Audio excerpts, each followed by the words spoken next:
Здравствуйте, уважаемые друзья! Приветствую вас на канале Творяшки-вытворяшки на платформе YouTube и на канале Визаша на других моих платформах социальных сетей. Это Дзен, это ВКонтакте. Сегодня я представляю вашему вниманию мастер-класс по вязанию сумки тюльпаны. Вот такая сумочка чудесная связалась у меня в последнее время. И я решила поделиться с вами, как такую сумочку связать. Сумочка круглая, как вы видите, круглое донышко.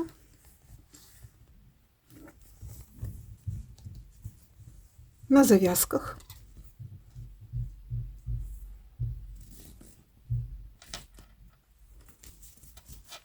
Которые прекрасно расправляются вот таким вот образом. И мы видим чудесные тюльпаны. Украсила завязки я бусинками.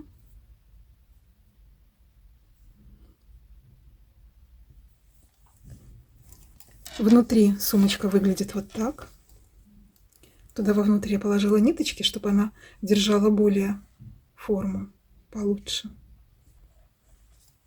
И внутри тюльпаны тоже просматриваются. Использовала фурнитуру. Ручку покупала на Валберес. Ручка кожаная, из натуральной кожи. На сайте магазин 88 клубков. Я думаю, вы все его знаете. Она шла вместе вот с этим приспособлением. А колечки я покупала отдельно и вставляла в сумочку отдельно. Можно с колечками, можно без колечек, потому что все расстегивается. Отстегивается ручка от колечка, само колечко тоже расстегивается. Поэтому саму ручку можно просто пристегнуть к сумке без колечка, а можно, как я, на колечке. Можно фурнитуру не использовать, просто связать ручку, а использовать вот такие карабинчики. Давайте я достану один карабинчик. Вот. Например, карабинчик. Сюда мы вяжем ручку, привязываем, а пристегиваем к сумочке вот таким вот образом. Вот так. И наша ручка тоже будет на вот таком карабинчике. Для украшения завязок я использовала бусинки, но можно, сейчас я поближе немножечко сделаю. Можно бусинки не использовать. Ну, кстати, можно использовать и деревянные бусинки, какие захотите. Я сделала вот так. Больше, меньше, меньше. Таким вот способом украсила. Можно использовать вот такое приспособление. Такой наконечник. Сейчас тоже достану его.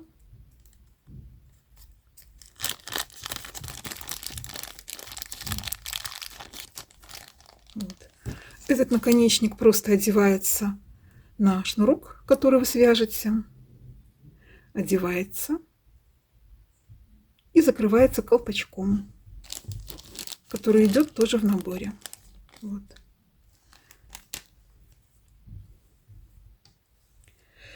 Я вязала донышко из ниток. Ну, как вы понимаете, донышко можно использовать и покупное. Вот как, например, вот такое. Вот такое вот донышко. Это донышко 15 сантиметров в диаметре. 15 сантиметров. Достаточно, я думаю, для сумочки нормально. Для такой небольшой сумочки. Можно, конечно, и больше. С этой стороны у донышка есть ножки. Донышко укрепленное, очень прочное, из искусственной кожи. Кстати, стоило совсем недорого. Покупала я его на Озон. На Валберес почему-то именно этот магазин, такое же донышко, стоило дороже в 2 раза. Я купила на Озон 10 рублей белорусских. Оно стоило. Так, что еще? Ниточки. Какими ниточками мы будем с вами вязать? Я использую нить хлопковую. 80% переработанный хлопок.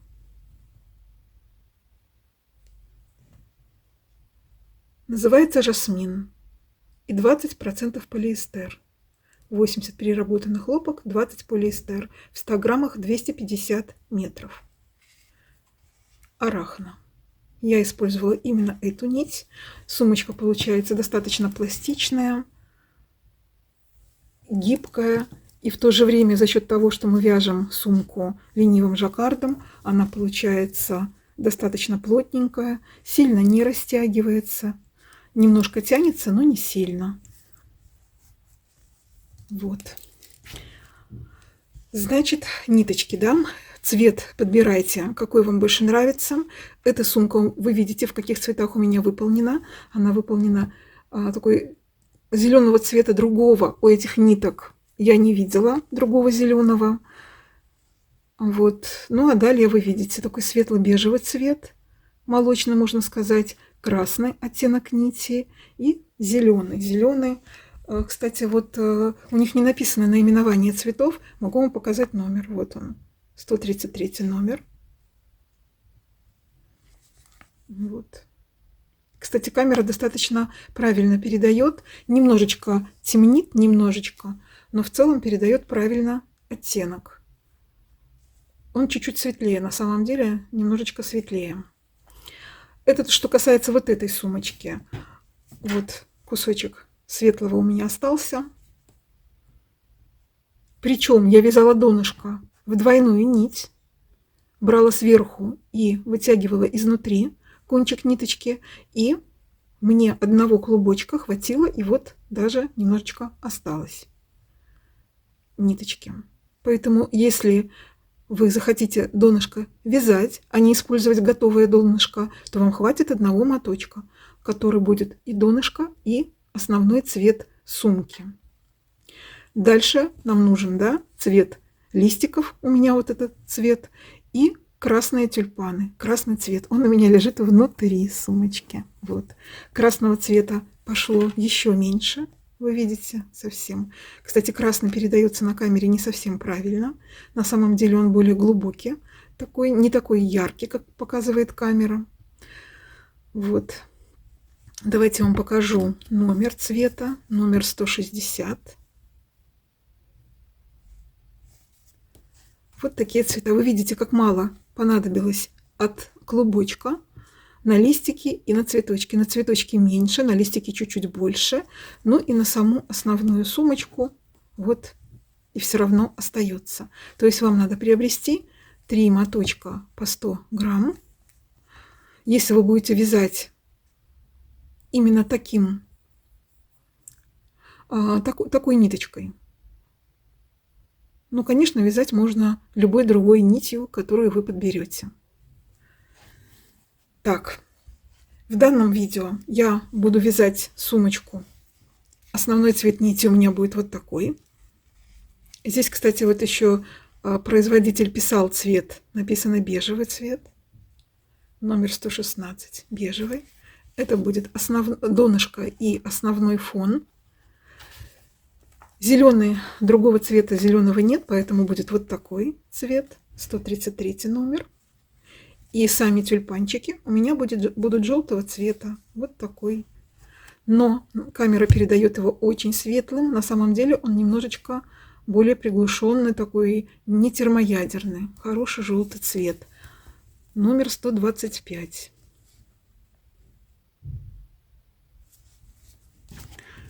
Так, что касается ручки, я вам сказала уже, да, что ручку я покупала на Валберес, магазин 88 клубков. Я думаю, вы все знаете, потому что и на YouTube есть канал 88 клубков. Девушка тоже вяжет сумочки. И вот как бы я не подбирала именно ее магазин, просто на акции были у них ручки, и эта ручка очень хорошо подошла для моей сумочки. Я выбрала не очень длинную. Не очень длинную я выбрала. Сейчас отодвину камеру, минуточку. Вот она такая не очень длинная ручка. И мне кажется, очень-очень подходит под эту сумочку. Подошла такая ручка. Что я вам еще не сказала по поводу крючка. Я вязала крючком номер 3.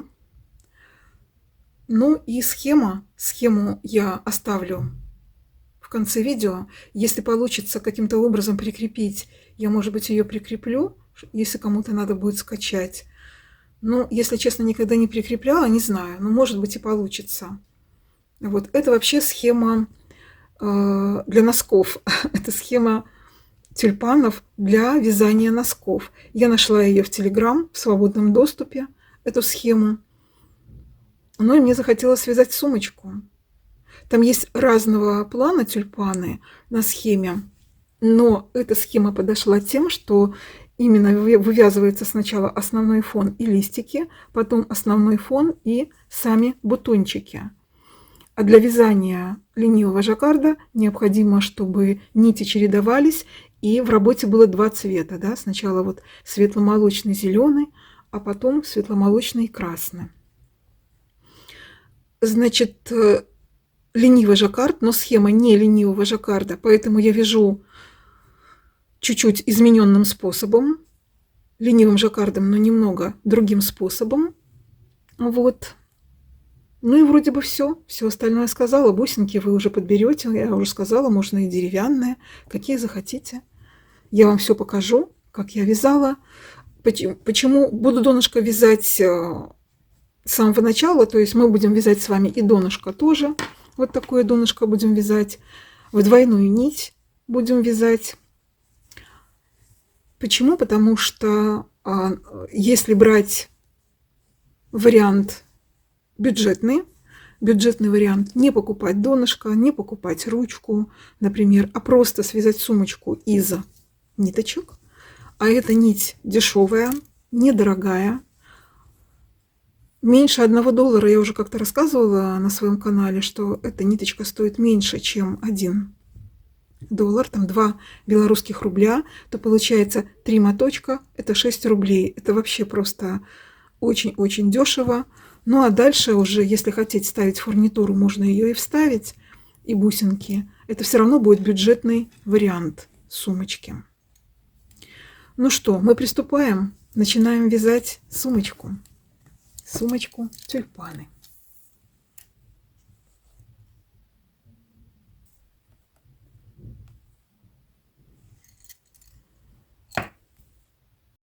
Начинаем вязать донышком. Я взяла 2 нити. Одну нить вытащила из глубины клубка, вторую взяла сверху. Крючок 3,5. И начинаем вязание с кольца амигуруми. Делаем кольцо амигуруми. Оборачиваем вокруг пальчиков ниточки. Заводим крючок за одну нить. Захватываем вторую нить. И закрепляемся на кольце петелькой. Закрепились. Вяжем 6 столбиков без накида. 1, 2, 3, 4, 5, 6. Тянем за хвостик и затягиваем, но не очень сильно пока.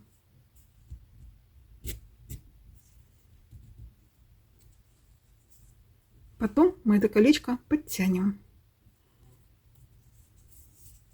Ниточка затягивается не очень, она хлопковая, поэтому она цепляется друг за дружку. Но это не страшно, не бойтесь, не пугайтесь точнее. Теперь нам нужен с вами маркер, либо просто ниточка. Я вместо маркера пластикового обычного использую нить. Мне так удобнее. В данном случае у меня просто обычная ниточка красного цвета. Любого контрастного цвета можно использовать. Как вязать донышко? Я буду писать на экране. Девочки, которые умеют вязать идеальный круг, могут вязать самостоятельно, без моего участия. Те, кто не знает, я, конечно же, покажу. Принцип вязания одинаков, поэтому на экране будет написано, как вязать 1, 2, 3 и так далее ряды. Вводим крючок в первую петельку, маркер мы с вами поставили, вяжем второй ряд. каждый столбик нам нужно привязать прибавку. Столбик раз без накида, сюда же второй столбик. Сильно не затягивайте, чтобы крючок проходил в петельку. Во вторую петельку точно так же 2 столбика без накида. В третью 2 столбика без накида.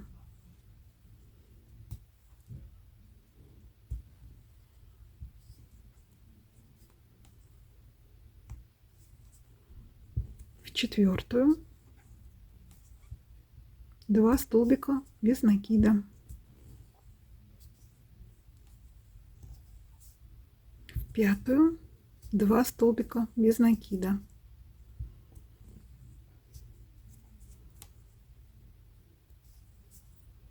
И в шестую 2 столбика без накида. 6 прибавок у нас с вами.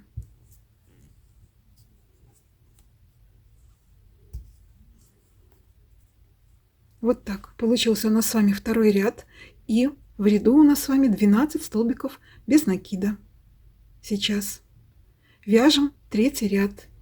Маркер я достаю, вешаю вот таким образом на вязание.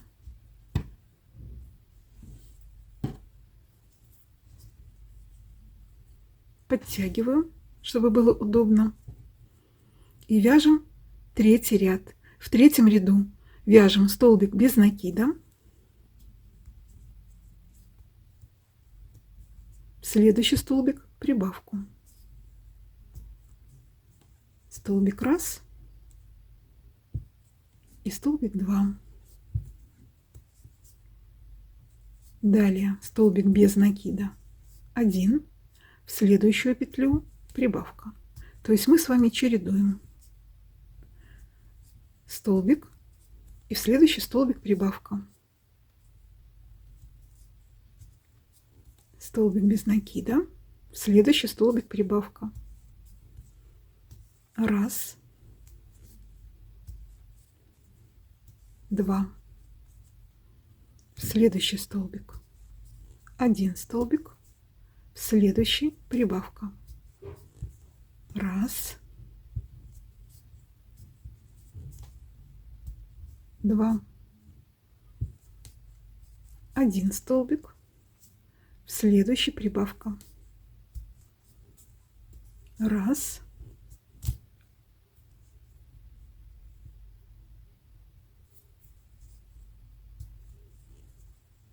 2, 1 столбик, в следующий прибавка, раз, 2. Давайте посмотрим, что получилось. Получилось у нас вот что. Можно теперь поплотнее затянуть наш хвостик. И если вам он мешает, можете отрезать его покороче. Вот такое начало нашего донышка. Далее четвертый ряд. В четвертом ряду мы будем вязать с вами 2 столбика прибавка, 2 столбика прибавка. Но для того, чтобы не шли вот такие полоски на донышке, я вяжу обычно идеальное донышко. И если у нас четное количество столбиков, с которых нам надо начинать вязание, в данном случае нам надо с вами провязать 2 столбика прибавка, я обычно начинаю с 1 столбика, делаю 1 столбик прибавка, а далее вяжу 2 столбика прибавка, 2 столбика прибавка. И когда подхожу к концу ряда, у меня остается 1 столбик. Я провязываю, заканчиваю вязание 1 столбиком без накида. Давайте провяжем четвертый ряд. Начинаем вязать с 1 столбика. Столбик без накида. В следующую петельку вяжем прибавку. Раз. Сюда же 2. Далее я вяжу через 2 столбика прибавку. Столбик раз, в следующую петельку столбик 2. И вот сейчас вяжу прибавку. Столбик раз, сюда же столбик 2. Провязала прибавку. Далее столбик 1, в следующий столбик 1 столбик по порядку, в следующий столбик прибавка, столбик 1 и сюда же столбик 2. Провязали. Далее 2 столбика по порядку.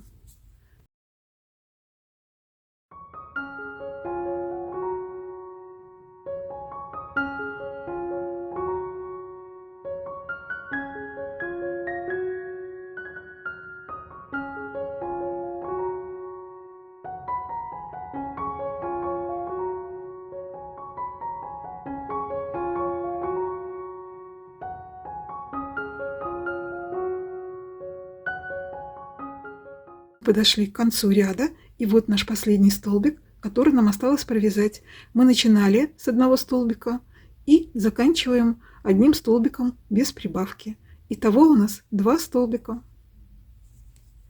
Провязываем столбик без накида. Вот таким вот образом у нас получилось.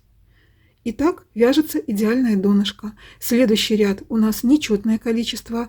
Мы начинаем из 3 столбиков без накида по порядку. Поэтому так и вяжем. 3 столбика, прибавка. 3 столбика, прибавка. Провязываем 5-й ряд. Переложили маркер. И начинаем. 3 столбика по порядку. 1, 2, 3. В каждый столбик по столбику мы провязали 3 столбика по порядку.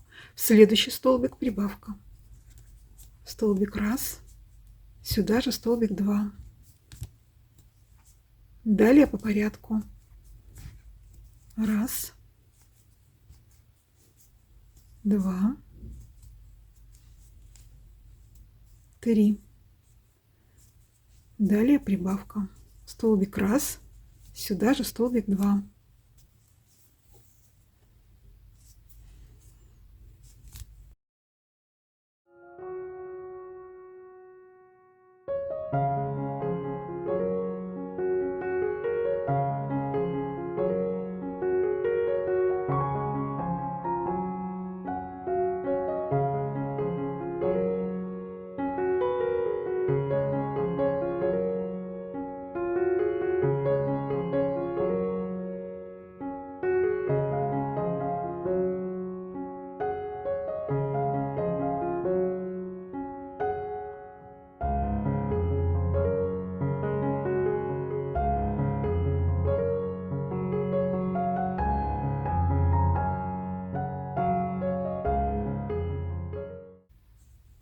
Далее 3 столбика по порядку.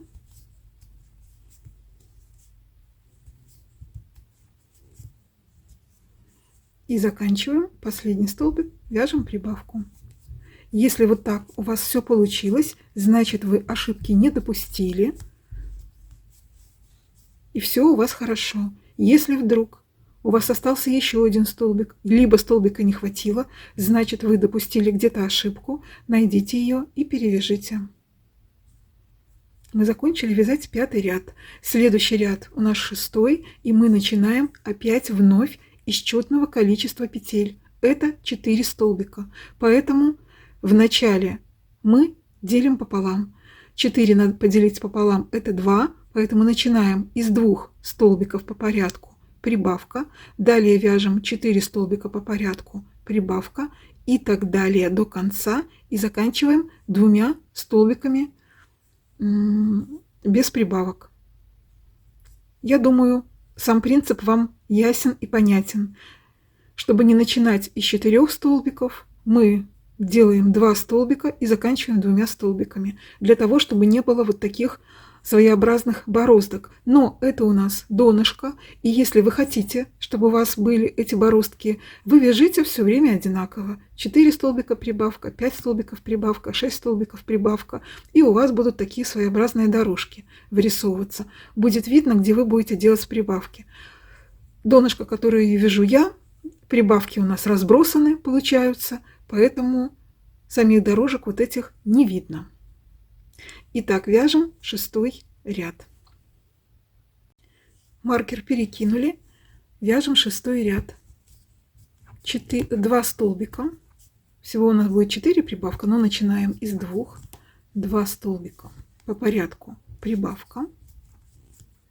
Раз, сюда же 2. Далее вяжем 4 столбика. Раз, 2, 3, 4 столбика по порядочку. В следующий столбик прибавка.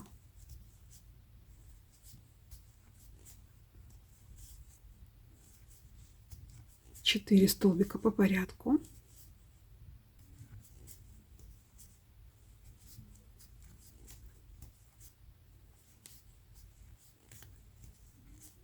Прибавка.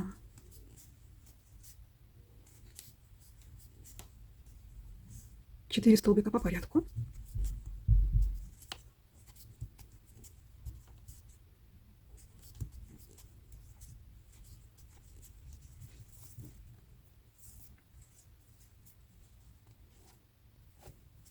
Прибавка. Раз. Сюда же 2. 4 столбика по порядочку.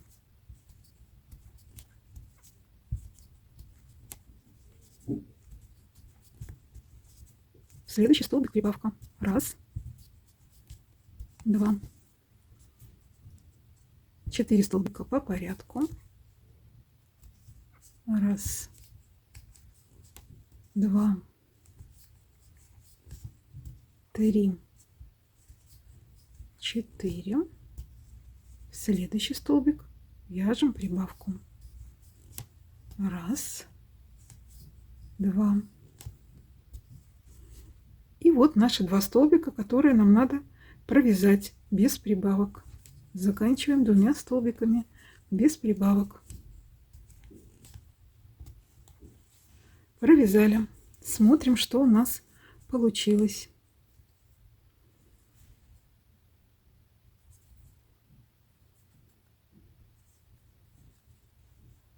Следующий 7 ряд мы вяжем с вами 5 столбиков, прибавка. Вяжем все без всяких вопросов. Просто 5 столбиков, прибавка, 5 столбиков, прибавка. И так до конца ряда. Вяжите, пожалуйста, самостоятельно. Встретимся на 8 ряду. Провязали 7 ряд. И вот что у нас с вами получилось. Вяжем 8 ряд. Давайте провяжем с вами 8 ряд вместе. И дальше вы будете вязать самостоятельно по схеме, которую увидите на экране. На экране будет расписано, как вязать каждый ряд. Но я думаю, что сам принцип вам понятен. И дальше без схемы и без того, что вы будете видеть расписанное, вы сможете связать идеальный круг. Итак, 8 ряд. В 8 ряду мы вяжем 6 столбиков, прибавка, 6 столбиков, прибавка. Но так как у нас 6 столбиков это четное число, я вам говорила, я делю. Начинаю вязать с 3 столбиков. Вяжем 3 столбика по порядку.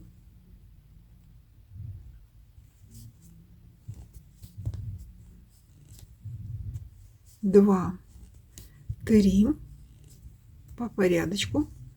В следующий столбик вяжем прибавку. Раз, сюда же 2. Так мы делаем смещение, и у нас нету дорожек.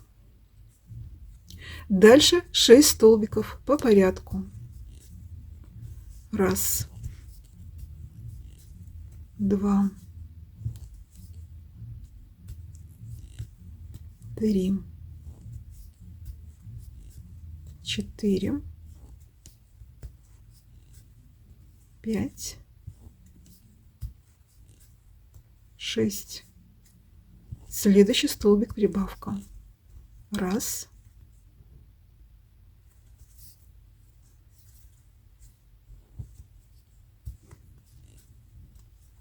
сюда же 2. Далее вновь 6 столбиков. 1, 2, 3, 4, 5, 6. Следующий столбик — прибавка. Столбик 1, сюда же столбик 2. 1, 2, 3, 4, 5, 6. Прибавка. 1, сюда же 2. 6 столбиков по порядку. 1, 2, 3, 4, 5, 6. Далее прибавка. 1, сюда же 2.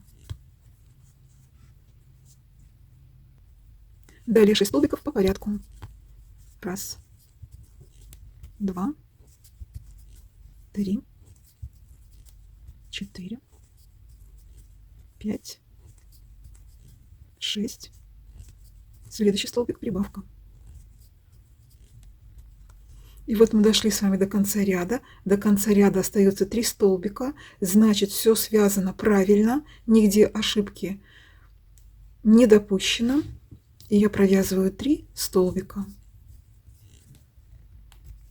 1, 2, 3. И мы начинали с 3, закончили 3. Вот наши 6 столбиков между прибавками. Я думаю, это вам этот принцип ясен и понятен. Все, значит, дальше вяжите, пожалуйста, самостоятельно на тот размер, который вы хотите провязать донышко. У меня связано 20 рядов. 20 рядов. В 20 рядах это получается будет 120, по-моему, 120 столбиков. Но я потом еще эту информацию напишу где-то на экране, чтобы вы четко себе представляли. Вы можете остановиться на каком хотите, если вам нужно поменьше донышко, вы понимаете, можете остановиться, да? И нажать на тот момент, у меня будут расписаны тайм-коды, вы можете нажать на тайм-код и попасть, как вязать дальше. Так, сейчас я еще раз покажу вам сумочку, покажу донышко.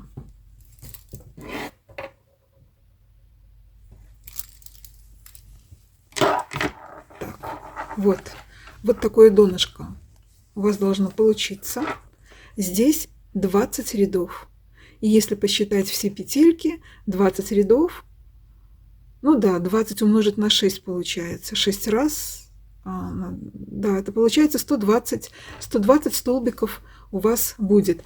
Так, какой диаметр? Давайте я еще замеряю сейчас диаметр и скажу, сколько диаметр донышка у меня получился в 20 рядах.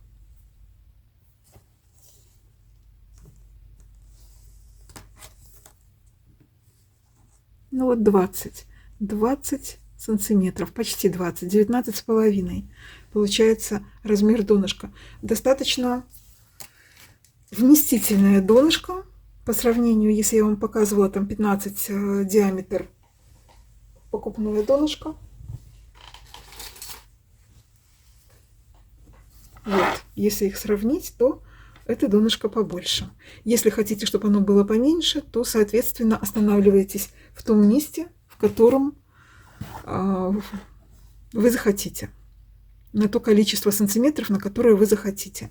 Все, и встретимся с вами уже тогда, когда мы будем идти на загиб нашего вязания и формировать узор. На формирование узора. Вяжите, пожалуйста, и встречайтесь. Вяжите по схеме, кто не знает, как вязать, кто не совсем понял, вяжите по схеме, которая вот на экране вы видите, описание у меня написано все. Кто понял, пожалуйста, вяжите самостоятельно. Всем приятного вязания. Встречаемся, когда свяжем донышком. Провязали 20 рядов донышком. И у нас с вами сейчас 120 столбиков. 120 столбиков. Теперь посмотрите, пожалуйста, на схему. Сейчас вы видите на экране схему. И раппорт узора составляет 13 петель. 13 столбиков. Раппорт узора. Значит, у меня на сумочке, сейчас я вам покажу еще раз сумочку. Вот у меня здесь 10 тюльпанов. 10. На 10 тюльпанов можно легко посчитать, надо 130 столбиков. 130. У нас сейчас с вами 120. Значит, надо добавить на 10 тюльпанов, надо добавить еще 10 столбиков. Вы выбираете то количество, какое необходимо вам, какими нитками вы вяжете, какое у вас донышко, сколько у вас петель получилось. Я думаю, вам это понятно. И рассчитываете то количество, которое вам необходимо на вязание тюльпанов. Значит, я вам показываю на свое количество. Значит, что еще хочу обратить ваше внимание, что мы с вами вязали двойной нитью, да, двойной нитью. И вязать сам узор мы будем в одиночную нить. И для того, чтобы само вязание не стягивало, ну вот не уходило совсем вот так вот, ну вот, видите, у меня немножечко такой эффект есть. Вот донышко, да, само вязание как бы уходит в ту сторону немножечко, потому что ниточка же тоньше. Мы будем вязать в одиночную нитку. И если вы хотите, чтобы оно больше сюда вот расходилось, как бочонок было, да, а не вот так вот, как у меня, трубочкой, то можете вязать и 11 тюльпанов, и 12, ну, то есть тогда будет побольше вот это, как это сказать, сами стенки будут более выпуклые у вас. Поэтому рассчитывайте на то количество, на которое вы хотите. Тюльпанов я, наверное, сделаю 11. 11 сделаю, потому что на 10 у меня есть, и я вижу, как это выглядит. Давайте эту сумочку я сделаю на 11 тюльпанов. Значит, получается, нужно добавить 13 плюс 10, 23 столбика надо добавить. 120, если вы вяжете, как я, 120 делим на 23, находим, через сколько петель мы прибавляем, и добавляем еще 23 столбика. 23 столбика без накида. Продолжаем вязать двойной нитью. Двойной нитью продолжаем вязать.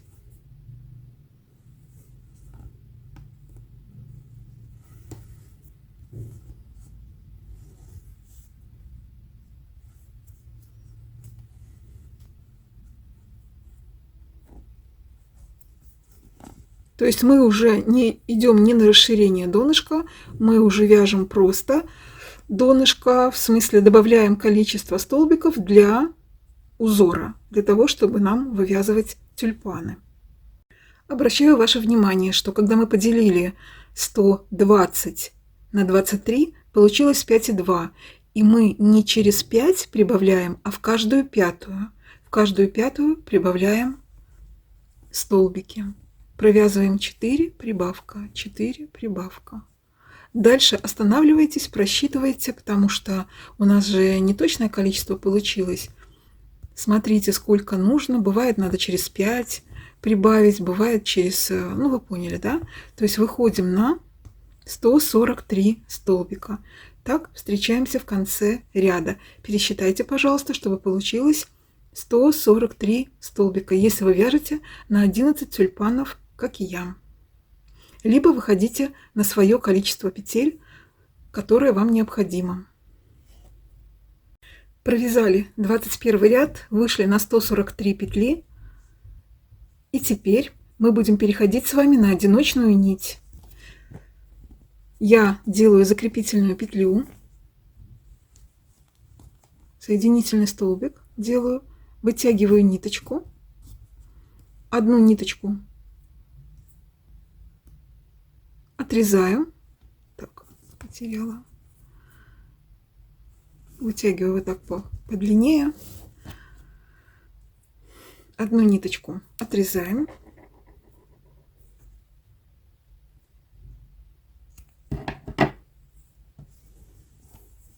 и вытягиваем, вторую оставляем. Так. А вот эту ниточку мы убираем. Все.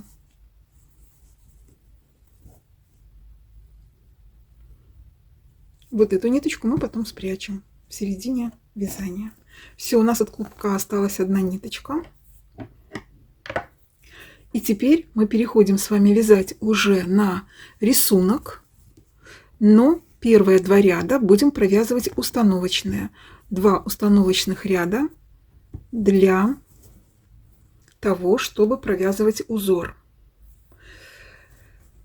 Так, значит, давайте эти установочные ряды будем считать установочными. Вяжем первый установочный ряд, отмечаем маркером начало ряда и провязываем столбики без накида за заднюю полупетлю. За заднюю полупетлю столбики без накида. Всего у нас 143 столбика. Еще раз мы это пересчитаем с вами количество столбиков, да, чтобы у нас было точное количество для вязания узора. Вот, и все, продолжаем так провязывать за заднюю полупетлю без прибавок и убавок. 143 столбика. Встречаемся в конце первого установочного ряда. Провязали первый установочный ряд. 143 столбика. Вяжем второй установочный ряд и переходим на нить цвета, такого цвета листиков. Тут цвет, который вы подобрали для листиков. Маркер уже можно убрать, он нам в данном случае не нужен. Так.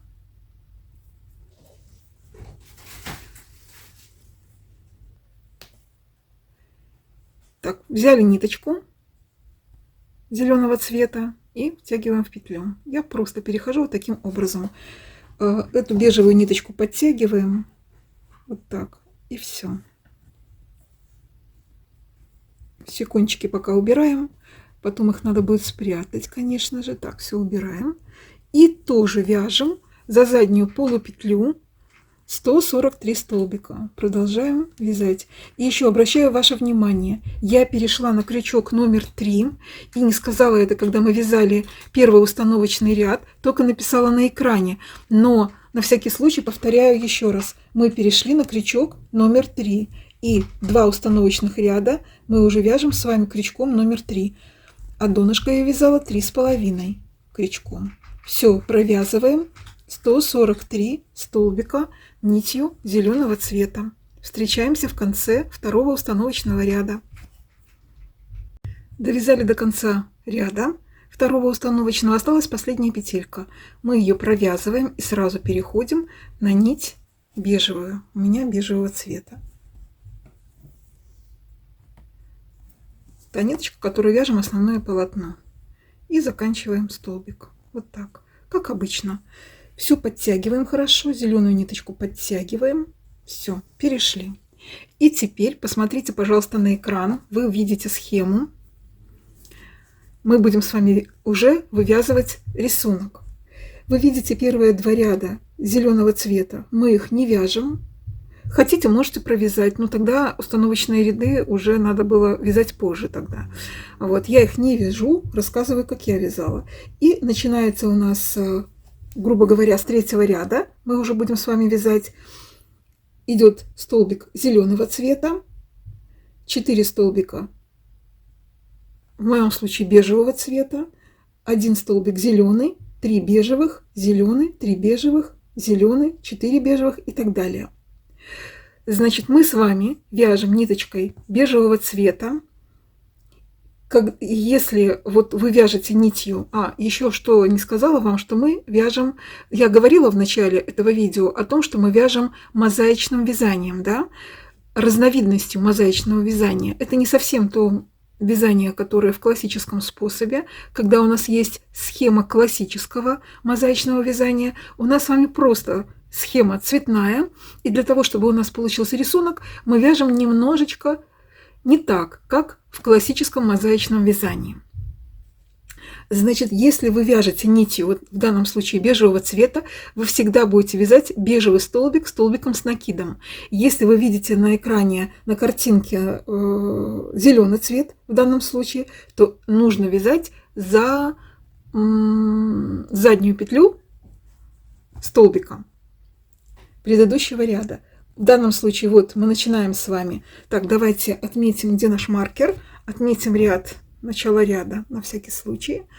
Ну, конечно, можно не отмечать, если вы уже будете понимать, но лучше отметим. Давайте отметим пока начало ряда. И первый столбик нашего первого ряда узора идет зеленого цвета. Поэтому мы вводим крючок за заднюю стеночку. Сейчас, минуточку, у меня тут. И провязываем столбик без накида. У нас получился зеленый столбик. Дальше у нас с вами 4 бежевых столбика должно быть. Да? Значит, посмотрите, пожалуйста, вы определяете, вот этот столбик мы провязали, и этому столбику соответствует вот эта вот петелька бежевого цвета. И мы ее пропускаем. Находим следующую петлю, и вот за эти полупетли, вот эти полупетли, мы и провязываем с вами бежевые столбики.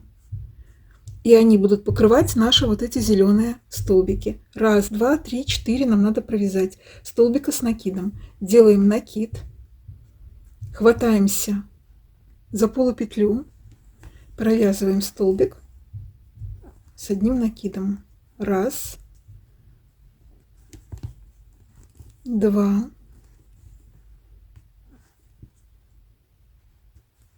3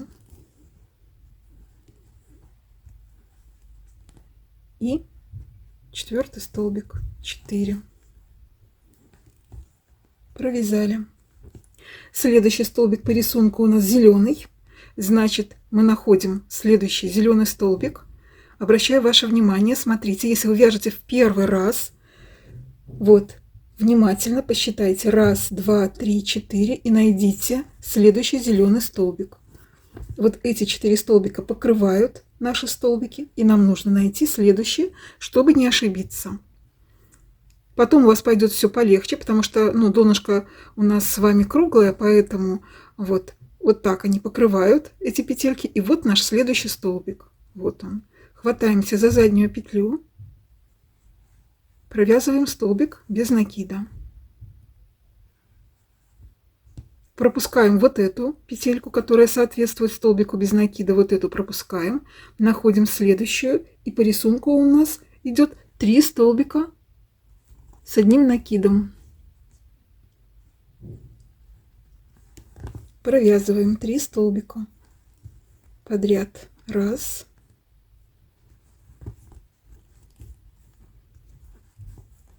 2,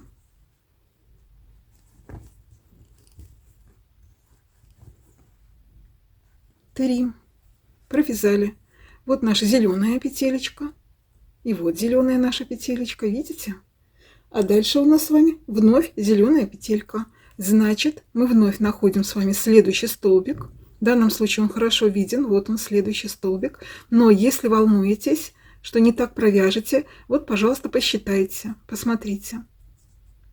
1, 2, 3. Вот этот 4. Вот он, да? Вот. Эти столбики покрываются, и вот наш вот этот столбик. За него мы хватаемся и вяжем столбик без накида. Вот таким вот образом. То есть, еще раз повторюсь, что если вы вяжете в данном случае нитью бежевого цвета, то столбики, которые на экране на схеме бежевые, вы провязываете столбиком с накидом. Ну, я говорю цвет бежевый, но я думаю, вы понимаете, на схеме, конечно, эти столбики белые, но мы их вяжем с вами бежевым цветом. Вот. Дальше у нас по схеме идет 3 столбика бежевого цвета. Так, эту петелечку соответствующую мы пропускаем, не хватаемся за нее, находим следующую петлю. Вот она. Провязываем столбик с накидом. 1. За следующий хватаемся подряд. 2. И за следующий хватаемся по порядочку. 3. Ой, так.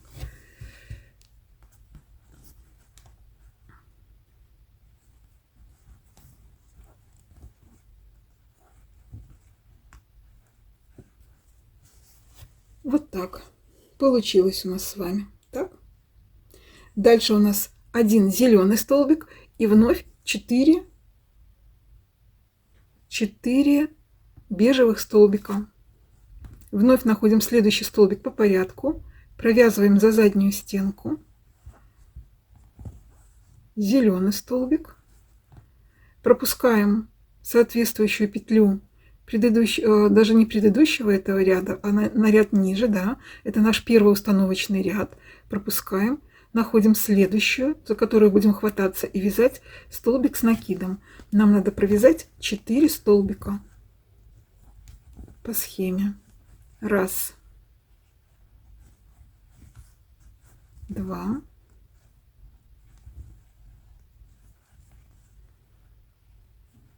3,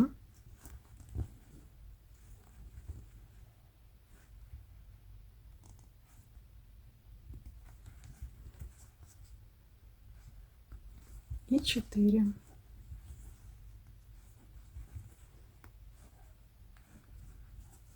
Провязали. Вот так у нас с вами получилось. Вот таким вот образом. Посмотрите, пожалуйста. Вот отсюда у нас будут идти листики. Вот, а вот это место между листиками. 4 столбика. Ну, на схеме вы все смотрите на схему и вяжите по схеме. Очень простой ряд. Вот провязали 4. Дальше у нас опять зеленый столбик. 3 бежевых, зеленый, 3 бежевых и так дальше. И так вяжите до конца первого ряда. Довязали практически до конца. Мы начинали с вами с 4 столбиков, помните? А вот здесь был зеленый столбик и потом 4. Поэтому закончить мы должны 3 столбика, зеленое и 3 столбика. Смотрим на схему, да? Если вдруг у вас количество петелек не сошлось, вот у меня на одну петельку произошел какой-то сдвиг. Я предполагаю, что вот эта петелька, она вот здесь вот, но за нее хвататься неудобно, поэтому я провязала 2 столбика в одну петелечку вот здесь, в конце. Это не страшно так сделать, на рисунок это не повлияет. Поэтому, если вдруг у вас на одну петельку не сошлось, если на больше, конечно, лучше найти ошибку и перевязать, но если вот на одну петельку, то вот таким образом я вышла из положения. Провязала 2 столбика сюда, вот в один столбик, вот посмотрите, да. Дальше зеленый столбик провязала, и у меня остается 3, 1, 2, 3 столбика с накидом бежевых. Вот этот столбичек я пропустила, вот следующий, хватаюсь.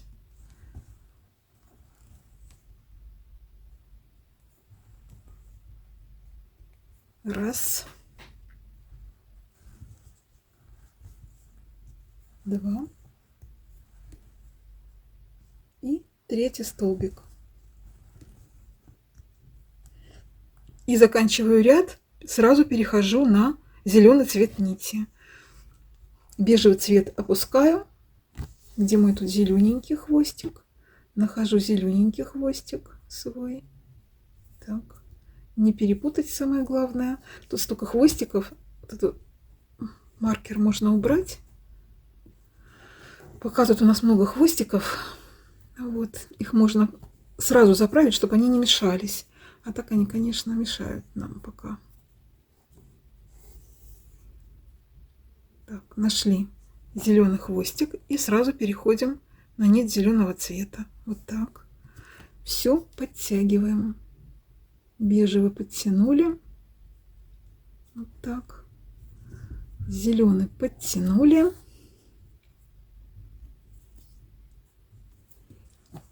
И мы готовы к следующему ряду. Смотрим на второй ряд узора. Первый столбик у нас светлый цвет. Точнее, По моим ниточкам я все время не знаю, как он лучше называть. Бежевый, да? Буду, наверное, говорить бежевый. Бежевый столбик, потом зеленый, 2 бежевых, зеленый, 3 бежевых, 3 зеленых. Значит, наш ряд начинается со столбика бежевого, а мы с вами вяжем зеленым цветом. Вспоминаем теорию, что я вам говорила. Если у нас ниточка зеленого цвета, а на рисунке бежевый столбик, мы вяжем за заднюю полупетлю. Вот наш зеленый столбик, который мы оставляли в предыдущем ряду, и над ним у нас должен быть бежевый столбик по рисунку. Мы вяжем за заднюю полупетлю.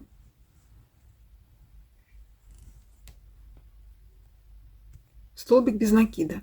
И у нас остается бежевый цвет. Дальше по рисунку у нас идет зеленый столбик. Зеленый столбик. Но у нас не за что схватиться, да? У нас нету здесь свободной полупетли, а нам необходим зеленый столбик. Мы делаем накид. Я вам говорила, что мы вяжем только зеленым.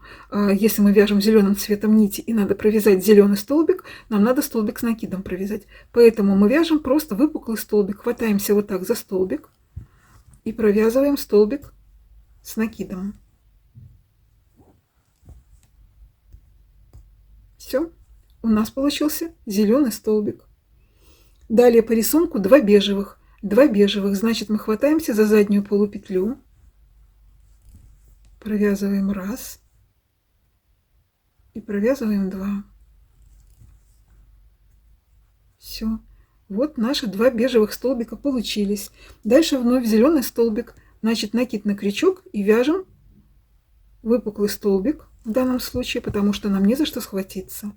Мы вяжем столбик выпуклый. Вот так. Столбик с накидом.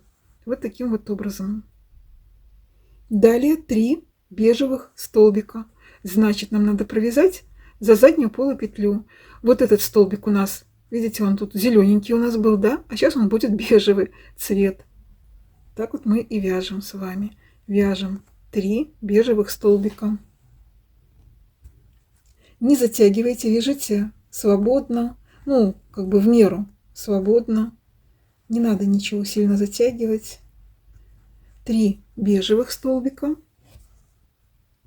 И далее 3 зеленых столбика. Смотрите аккуратно, внимательно смотрите. Вот тут мы закончили с вами вязание. Значит, вот тут вот у нас уже зеленый цвет должен идти, да? Значит, мы вяжем вот так, заводим крючок. Ну, тот же выпуклый столбик, да? Провязываем. У нас 3 зеленых. 1 провязали. Дальше у нас есть за что схватиться. Спускаемся вниз, хватаемся за вот эту свободную полупетлю и провязываем зеленый столбик. 2. И следующий выпуклый, потому что у нас не за что схватиться, чтобы зеленый столбик провязать. Поэтому вяжем выпуклый. Все очень просто. 3. Получилось 3 зеленых столбика. Дальше 3 бежевых столбика, значит, за заднюю полупетлю.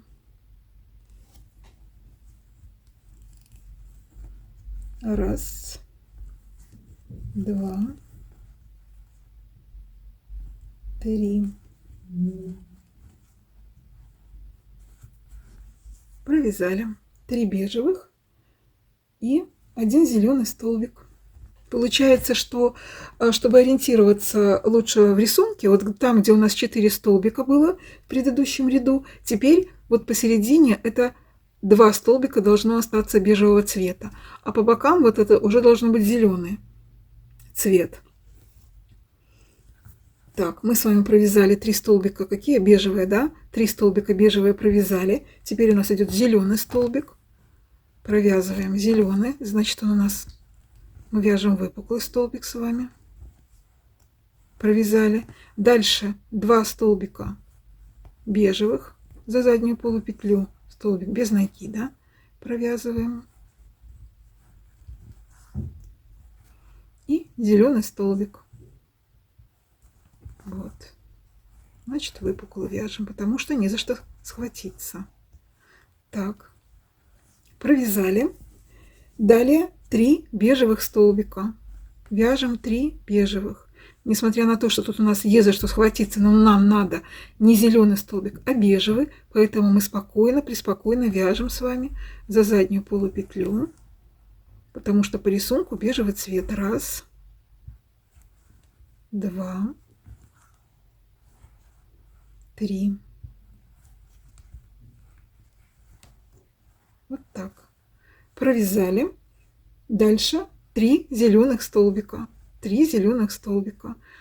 Вот. Из них получается, вот наши 3 столбика будут выпуклые, есть за что схватиться, и выпуклые.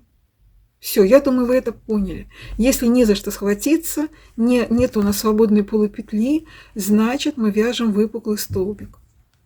1. Тут есть за что схватиться, находим нашу полупетлю. 2. И выпуклый столбик. 3. Все, есть, провязали. Давайте посмотрим, как это выглядит. Вот таким вот образом это у нас пока с вами выглядит. Вот. Смотрим на рисунок, на схему точнее, да, и видим, что там, где у нас с вами было так, 3 столбика, вот здесь вот получается, вот тут мы закладываем с вами стебли наших цветочков.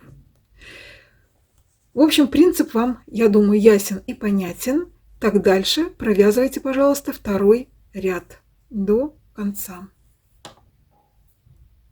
Заканчиваем 2-й ряд рисунка. Мы начинали с вами, помните, с одного бежевого столбика провязывали за заднюю полупетлю, и нам теперь нужно закончить 2 столбиками. Провязываем за заднюю полупетлю 2 столбика. 1 и 2. Все, 2-й ряд окончен. Давайте мы сразу перейдем на нить бежевого цвета. Провязываем столбик не до конца, берем бежевую ниточку нашу, зеленую под низ, опускаем бежевую наверх и заканчиваем столбик нитью бежевого цвета. Зеленую подтягиваем хорошенько. Все, перешли. Значит, мы пока вяжем с вами бежевым цветом и зеленым, либо какой вы цвет выбрали. У меня это бежевый и зеленый, и мы чередуем 2 этих цвета. Так как вы видите на экране, у нас в работе 2 цвета. Каждый ряд мы вяжем нитью другого цвета. Вот, чередуем, потому что это принцип вязания мозаичного. Так, перешли на ниточку бежевого цвета. И я думаю, что вы поняли сам принцип, да, то, что мы вяжем нитью, все время нитью другого цвета. У нас пока в работе 2 цвета нити. Ну, в смысле, пока. У нас и все время будет в работе 2 цвета нити, только цвета могут быть разные. В данном случае у нас с вами бежевый и зеленый пока идет, так как мы вяжем листья и основной цвет. Так, перешли, вяжем 3-й ряд. В 3-м ряду у нас идет 2 бежевых, 2 зеленых, 3 бежевых, 5 зеленых. Начинаем с 2 столбиков бежевых. У нас бежевый цвет, значит, мы вяжем столбики с накидом. Находим наши столбики.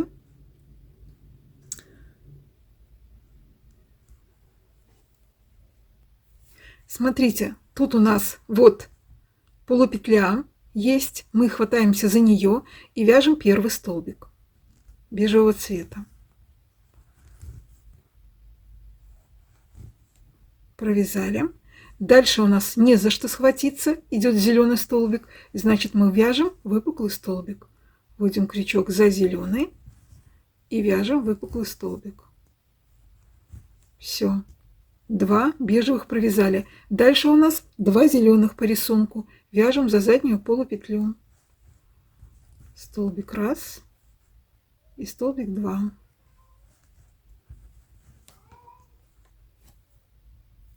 Дальше по рисунку идет 3 бежевых столбика. У нас с вами схватиться не за что. Зеленый столбик, значит вяжем выпуклый. Заводим крючок за зеленый столбик и вяжем столбик с накидом выпуклый. Раз. Дальше у нас есть с вами полупетельки в свободном доступе. Мы хватаемся за них.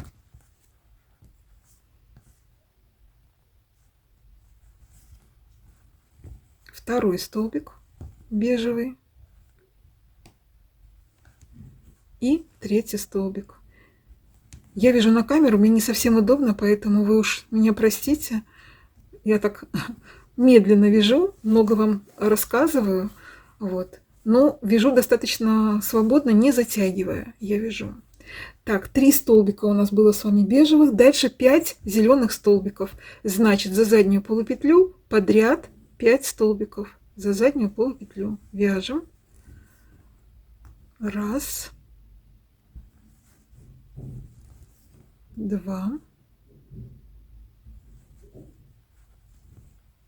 3. 4. И 5. 5 столбиков. Вот так. Провязали.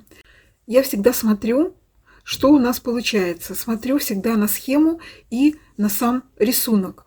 Обратите, пожалуйста, внимание. Там, где мы сейчас с вами провязали 5 зеленых столбиков, да, вот они. Это вот у нас стебли. И тут у нас было с вами 3 столбика в предыдущем ряду.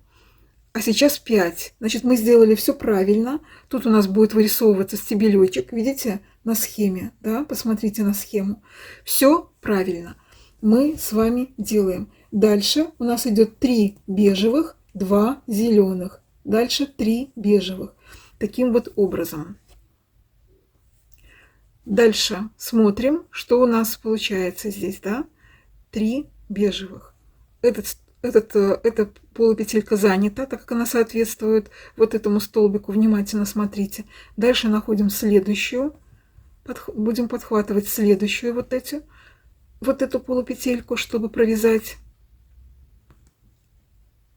столбик с накидом.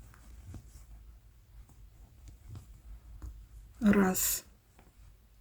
Дальше у нас есть в свободном доступе петелька. Вяжем 2. Дальше нет в свободном доступе, значит выпуклый. 3. Провязали 3 бежевых столбика. Есть 3 бежевых, 2 зеленых. Вот они у нас над теми, которые и были. Вяжем за заднюю полупетлю подряд 2 столбика. Раз, 2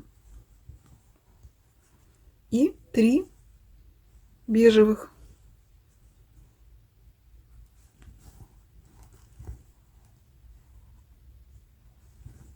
Раз. Тут у нас есть за что схватиться. Находим 2.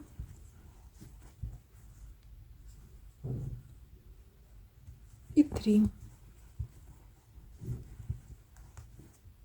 Все. Провязали. Дальше 5 столбиков зеленых. И вот наши 3 было, да, предыдущего, которые вот стебелечки, то, что у нас идут. И вот еще 2 петельки мы захватим. Это вот, значит, мы все вяжем правильно. Я пытаюсь вам объяснить, что нужно смотреть, да, чтобы и правильно у нас рисунок вырисовывался. Ну, вот. Раз. 2. 3. 4.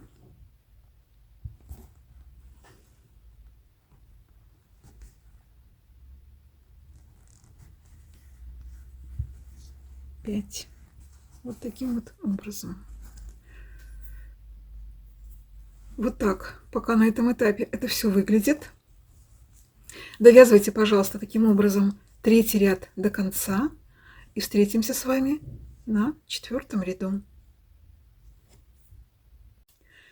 Довязали почти до конца 3-го ряда. У нас остался 1 столбик. Мы начинали с вами с 2 столбиков бежевых и заканчиваем одним столбиком бежевым. Провязываем столбик с накидом за полупетлю и переходим сразу на нить зеленого цвета. Бежевую опускаем, зеленую наверх.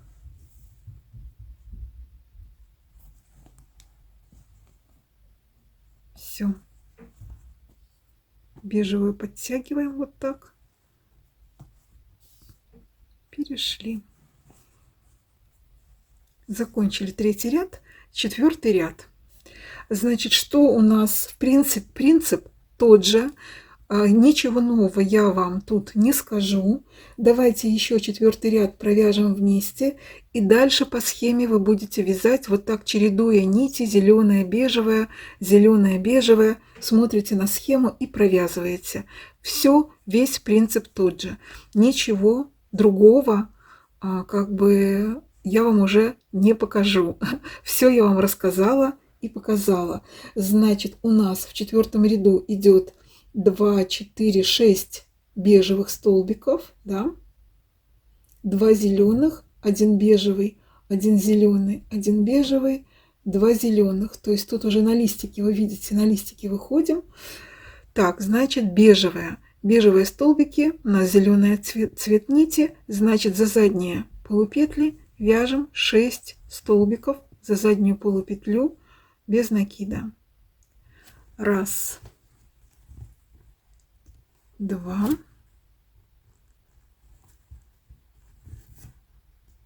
3, 4, 5, 6. Провязали. И вот наш вот этот стебелечек, который будет у нас листики, мы вот его и вывязываем сейчас. У нас идет 2 столбика зеленых, провязываем, вот не за что схватиться, столбик выпуклый, вяжем зеленым. 1, теперь 2, есть за что схватиться, хватаемся. 2 зеленых, 1 бежевый, за заднюю полупетельку провязываем.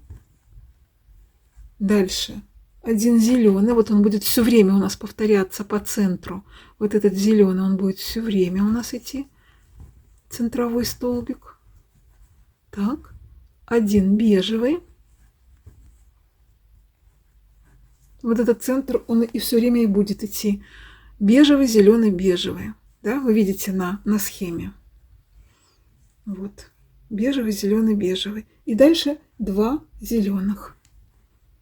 Провязываем. Есть за что схватиться, хватаемся. Следующий столбик у нас. Тут самое главное внимательно смотреть. Есть за что схватиться, не за что схватиться. И выпуклый столбик. 2 зеленый. Провязали. Так, есть. Распределили наши первые листики, лепесточки, да, и 6 точнее бежевых столбиков. Дальше по рисунку за заднюю полупетлю 6 столбиков. 1, 2,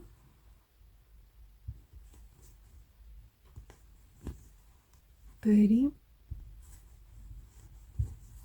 4, 5,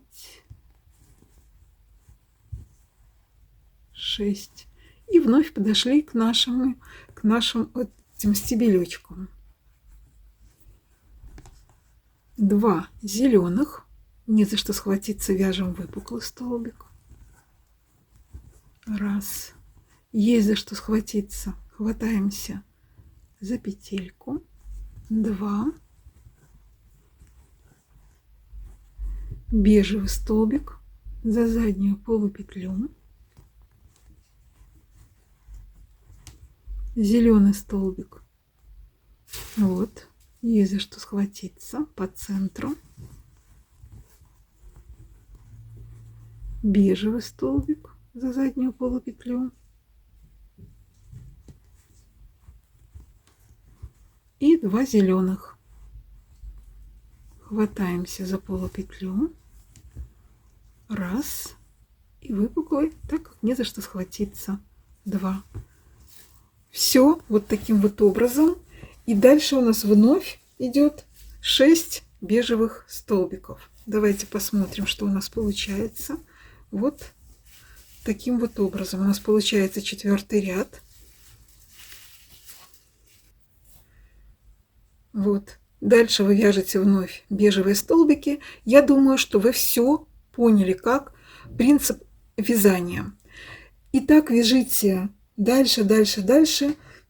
Все рядочки полностью по схеме. Я провязывала полностью по схеме все ряды, которые вы видите на экране сейчас у листиков. Вот, рядочков много вы видите. И если будет что-то вам сказать новое, я включусь и скажу. Но в принципе больше особо вам сказать здесь нечего. Провязывайте, пожалуйста, самостоятельно. Ну и встретимся с вами, наверное, уже когда будем переходить на сами тюльпанчики. Я провязала уже энное количество рядов, не скажу сколько, но я считаю по вот этим, как сказать, посмотрите, вот когда мы закрываем предыдущий ряд и вяжем столбик с накидом, да, у нас тут получаются такие вот отсеки, как отсеки все равно получаются, да. И вот таких я провязала 1, 2, 3, 4, 5, 6, 7, 8, 9, 10. 10. Я решила сделать чуть-чуть побольше эту сумочку по сравнению вот с этой. Посмотрите, вот здесь у меня связано до того, как листики пойдут уже, вот как листики, на схеме вы тоже видите, как, то здесь 8 у меня провязано. 1, 2, 3, 4, 5, 6, 7, 8. Здесь 8. В принципе, по глубине тоже неплохая сумочка, но эту я решила сделать чуть-чуть побольше. Поэтому вот именно вот это место, когда вы провязываете, вы можете регулировать, какую высоту, какая высота вот стебелька у вас будет. Дальше сейчас уже будем уходить на листики. Вот эти, да? Вот эти вот листики. А вот это расстояние можно сделать либо больше, либо меньше. Вот. Так. Ну и, конечно, если сравнивать цветовое решение, то, конечно, цветовое решение лучше со светлыми ниточками. Потому что вот эти ниточки такие же, как и вот эти по цвету. Только почему-то они совсем по-другому смотрятся. И вот мне кажется, что, конечно, на светлом более выигрышно, но так как других ниточек как бы именно 1 миллиметра такого вот нету, потому что именно для этой вязки лучше, чтобы ниточки были потоньше. Вот 1 миллиметр у меня ниточки. Все, продолжаем дальше вязать. Вяжем листики по схеме. Вот, а здесь была очень простая вязка, да, очень интересно, посмотрите, как она интересно смотрится, эта вязочка, потому что все шло ровненько, ровненько, ровненько, один ряд на другой, вот так внутри смотрится, посмотрите, красиво ячеечками такими.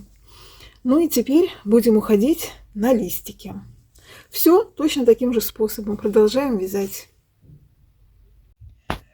Я еще не закончила снимать мастер-класс на эту сумочку. И у меня произошло то, что у меня купили вот эту сумочку. Поэтому я так вот сейчас хочу немножечко быстренько снять, чтобы вы посмотрели, как... Ой, извините, пожалуйста. Чтобы вы посмотрели, как смотрится одна сумочка по цветовому решению. Потому что во всем остальном они одинаковые. Вот эти вот тюльпанчики я вам еще вставлю фотографии. Вот какое вот цветовое решение, посмотрите, кому какая нравится. Так получилось, что попросила коллега по работе принести сумочки, какие у меня есть, а у меня их как бы многовато есть, да. У меня есть видео на канале «Творяшки-вытворяшки». Я их занесла, и вот одной коллеге понравилась эта сумочка с тюльпанами, и я не смогла отказать. Сейчас лето, все, пусть человек как бы поносит, ей понравилось. Вот. Ну и так вот на таком этапе я сейчас снимаю. Как бы все вяжется, вы видите, что все вяжется одинаково, так как я объясняла в начале видео. Я сейчас уже вяжу желтым и вот этим вот таким бежевым цветом. Вот. Листики связаны. Ну, где-то половину тюльпанчика я только довязала. Вот так это смотрится. Все, я продолжаю вязать, и встретимся мы с вами, когда полностью свяжем тюльпанчики. Все вяжем одинаково, таким же способом. Итак, девочки, мы связали тюльпаны. Я довязала полностью, и вы можете видеть, что последний ряд я провязала с бусинкой. Мне так захотелось украсить эту сумочку. Последний вот ряд, где у нас идут тюльпаны, бусинкой. И как это сделать, я вам сейчас покажу. Если вы не хотите, вы просто провязываете последний ряд, который касается вот тем цветом, который вы вязали, тюльпанчик. У вас должно быть именно, да, вот последний ряд, вот этот цвет. И дальше мы уже будем вязать просто основным цветом. Я вам это сейчас покажу. Для того, чтобы вязать бусинку, нам нужен крючок поменьше. Я взяла крючок 1,75 у меня крючок. Вы просто в зависимости, я же не знаю, какими ниточками вы вяжете, насколько у вас и какие у вас бусинки будут. Главное, чтобы этот крючок входил в бусинку. Вот у меня входит вот таким образом. Так, ну и все, и в принципе больше ничего нам не требуется для того, чтобы вязать бусинку. Итак, как это сделать? Я вот уже практически все вязала бусинки, у меня осталось 2 штучки, и вот на этих 2 штучках я вам покажу. Вы вяжете по схеме, все вяжете, какие вязали, никаких новшеств тут нету. Все, смотрите на схему, и вот у вас получается основным цветом 8 должно быть столбиков. Так, 2, 4, 6... Да, вот 8. Вяжем. Раз. Так, сейчас я...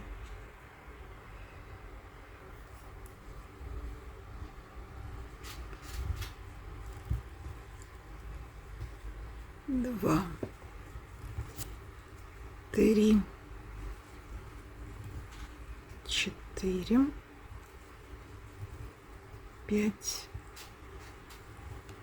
6. 7, 8. Так как у нас по схеме идет, дальше у нас идет столбик желтенький. Провязываем желтенький столбик.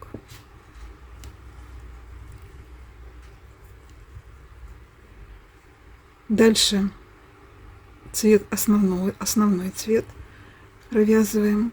И вот теперь вот на этом среднем столбике, там где у нас вот 3, да, столбика основных, вот на этом столбике будем вязывать. Вытягиваем ниточку. Вот берем крючок,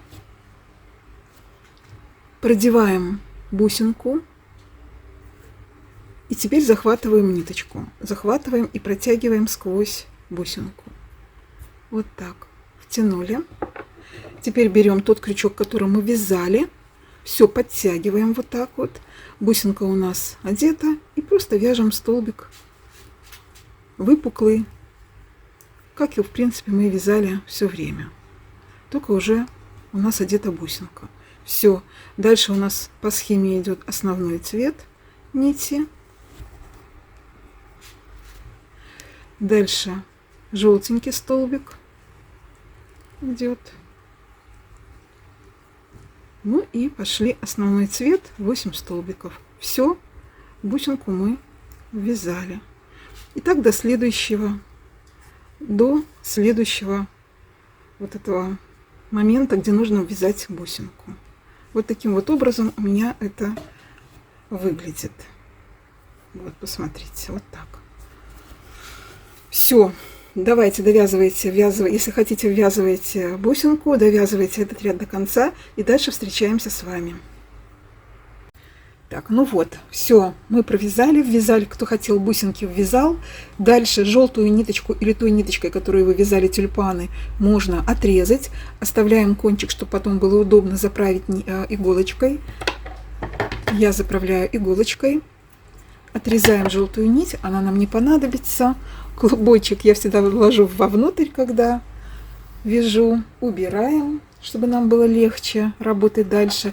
И дальше нам остается связать рядочки на ту высоту, на которую вы хотите. Ну, рядочков, наверное, можно 3-4 связать дальше. Значит, можно вязать просто столбиками. То есть вот этот первый ряд, который мы сейчас уже перешли на нить основного цвета, да. Сейчас я здесь же. Вот, посмотрите, да. На нить основного цвета перешли. И вот этот первый ряд мы вяжем все так же, хватаясь за наши вот эти полупетелечки предыдущего ряда. Последующие ряды вы можете вязать просто столбиками с накидом. Но я все-таки рекомендую вязать так же, чтобы вот сама вязка, которая у нас получается внутри, не отличалась от следующих рядов. То есть, если вы будете вязать столбиками, это уже будет более тонко, потому что тут у нас все-таки ряд накладывается на ряд. Вот. И давайте мы с вами провяжем вот этот вот ряд сейчас. И дальше, когда перейдем к следующему ряду, то посмотрим. Значит, все точно так же. Здесь мы делаем выпуклый столбик, так как у нас желтенький столбик был. Вот, смотрите внимательно. Здесь у нас хватаемся за нижнюю основного цвета. И дальше вот наша бусинка. Провязываем точно так же накид. И для того, чтобы бусинка была впереди, вот так вот мы не вяжем с вами, а вяжем наоборот. Вводим крючок вот так, выводим туда, делаем впуклый столбик, не выпуклый. И вот таким образом протягиваем и провязываем столбик. Вот так. И наша бусинка впереди. Дальше у нас опять мы хватаемся за полупетелечку. Вот так его можно поддеть немножечко. Провязываем. Так. Выпуклый столбик хватаемся, вяжем. И дальше пошли по нашим полупетелечкам вязать. Вот такой вот у нас ряд получается. Вот наша бусинка, которая завершает наш тюльпанчик. Вот она впереди, никуда не уйдет, очень хорошо видна впереди, потому что мы провязали не выпуклый, а вот, вспомнила, вогнутый, не впуклый, а вогнутый столбик. Но давайте еще раз дойдем, вот до этого я еще раз вам покажу. Сейчас я быстренько провяжу эти столбики. Для тех девочек, кто, может быть, не вязал эти столбики вогнутые, еще раз с вами провяжем.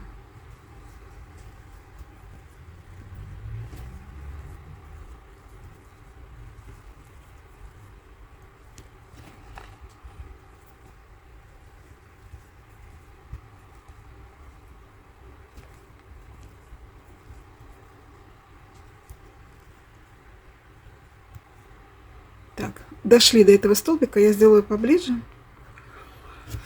Вот так, смотрите, вот наш столбик. Мы бы провязывали, если бы выпуклый, то вот так заводили бы крючок, и тогда наша бусинка уйдет назад. Поэтому нам надо провязать вогнутый. Не выпуклый, а вогнутый. Мы делаем накид на крючок, вводим крючок на себя, возле столбика. Вот так, на себя. Оборачиваем крючком вот этот наш столбик и выводим вот здесь. Вот так. Вот, посмотрите. Вот так. Захватываем нить, протягиваем ее. Вот, все. И провязываем столбик с накидом. Все, провязали.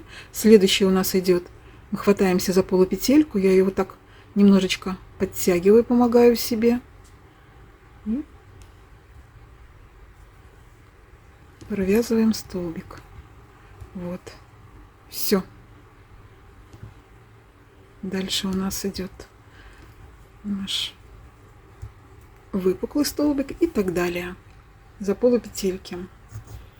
Вот отодвинем, посмотрим. Вот таким вот образом, девочки, выглядят наши бусинки.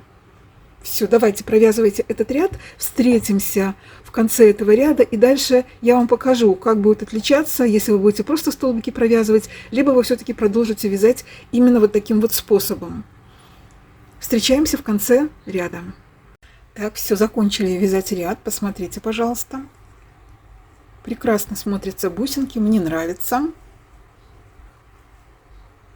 Можно вообще придумать и ввязывать где-то еще по ходу цветочка. Ну, так тоже неплохо. И вот теперь давайте продолжим наше вязание. Мы вяжем все тем же цветом нити, продолжаем вязать. И то, что я вам говорила. Посмотрите, пожалуйста. Я не делаю никаких соединительных столбиков, продолжаю вязать по кругу, поэтому лучше набросить на данном этапе маркер, ну, либо ниточку, как всегда мы отмечаем начало ряда.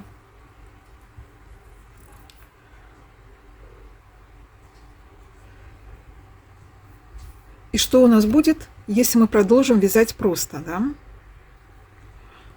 Значит, мы вяжем просто столбиками, допустим, мы выбрали способ и продолжаем вязать столбиками с накидом, как обычно мы вяжем без всяких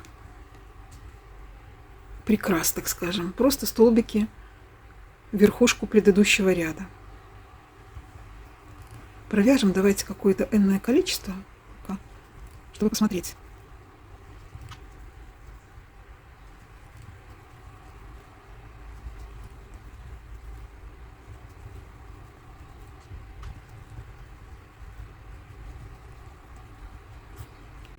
Ну вот, допустим, все, провязали.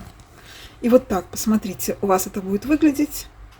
С изнаночной стороны будут просто столбики, следующий ряд тоже. И вот эта рядность вот такая, она уже пропадет. И здесь по ощущениям, ну, как бы через камеру вы это не ощутите, но когда вы будете вязать, по ощущениям вы ощутите, что дальше пошла уже более рыхлая вязка и более тонкая вязка. Вот, поэтому я рекомендую вязать также тем же способом, как мы и вязали. А именно, этот ряд мы провязывали, вот предыдущий ряд мы провязывали столбиками с накидом, значит, следующий ряд мы вяжем столбиками без накида за заднюю полупетлю. Несмотря на то, что у нас тот же цвет, да, мы все равно с вами продолжаем вязать за заднюю полупетлю столбики без накида. Ой, так, сейчас затянулась немножечко моя первая петелька.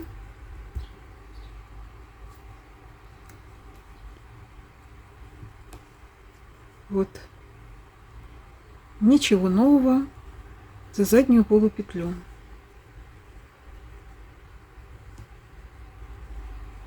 Все, и так мы провязываем весь ряд.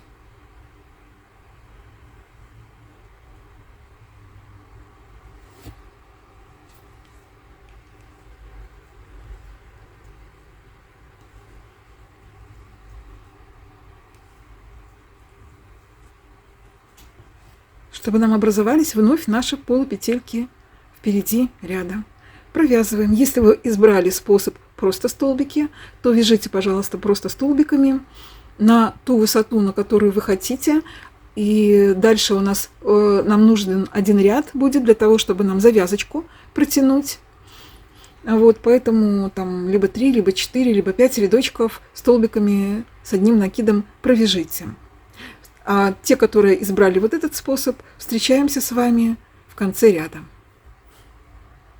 Довязали до конца ряда.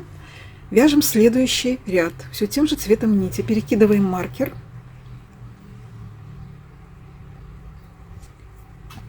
Делаем накид на крючок и вяжем уже, хватаясь за полупетельки наши столбики с накидом. Какая здесь особенность? Сейчас я вам расскажу. Так, раз, допустим, 2, 3, 4. Столбиков 10 провяжем. 5, 6, 7, 8, 9, 10. И вот посмотрите, мы провязали 10. Сейчас, вот. И у нас образуется сзади вот эта бороздка. Когда мы вязали с вами рисунок, у нас все время закреплялись наши вот эти бороздки, они как бы закреплялись, так как мы вязали рисунок и там то за заднюю полупетлю, да, хватались. Здесь же у нас, если мы будем продолжать вязать только за переднюю полупетлю, у нас будет вот такая вот бороздка. Если вас это не смущает, можете также продолжать вязать. Но я предлагаю делать закрепление, ну, столбиков через 10, можно через 15, максимум через 15 столбиков. Вот.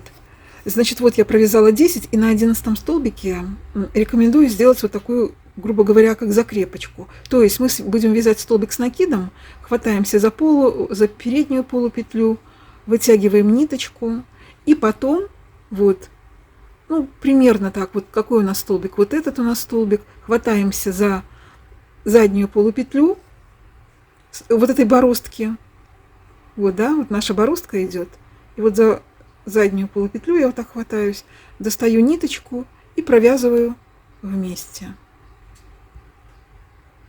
Вот так. Вот такой вот столбик провязываю. Дальше вновь иду по столбикам, вновь провязываю раз, и так дальше 2, 10 столбиков, на 11 подхватываю и вот эту бороздочку, я ее называю словом бороздочка, которая образовывается. Вот. Можете не считать, можете просто провязывать, потом смотрите, чтобы вот расстояние было не очень большое. Сейчас у нас, видите как, вот мы провязали, схватились, и вот у нас хорошо, да, закрепочка есть. Вот. И так дальше провязываем. Давайте еще раз с вами провяжем до следующей закрепочки. Мне кажется, что даже 15 многовато, может быть 12 на 13, ну 10-12, так скажем. Ну, все еще зависит от ваших ниток, конечно. Смотрите, как у вас там получается. Вот, сколько я тут уже провязала, получается 2, 4, 6, 8, 10. Вот 10 я уже провязала. И давайте еще раз с вами свяжем этот столбик с закрепкой. Накид на крючок, хватаемся за полупетлю. Можно сразу схватиться и вот за эту полупетлю, вот. То есть не за заднюю, а за переднюю. Вот таким способом давайте. Вытягиваем и провязываем столбик. Можно вот так. Все. И никаких тут сложностей в этом не составляет, да? Даже так, наверное, и полегче будет, чем я вам первый раз показывала. Давайте посмотрим. Вот наша закрепочка. Вот она. Здесь у нас, видите? Вот. Но она получается как бы более ближе. Здесь, то есть дальше получается. Здесь поближе. Она как бы так держит. Но внешне, вот здесь вообще ничего не заметно. Во втором способе. Вот здесь немножечко столбик такой заметен. Что он немножечко не такой, да?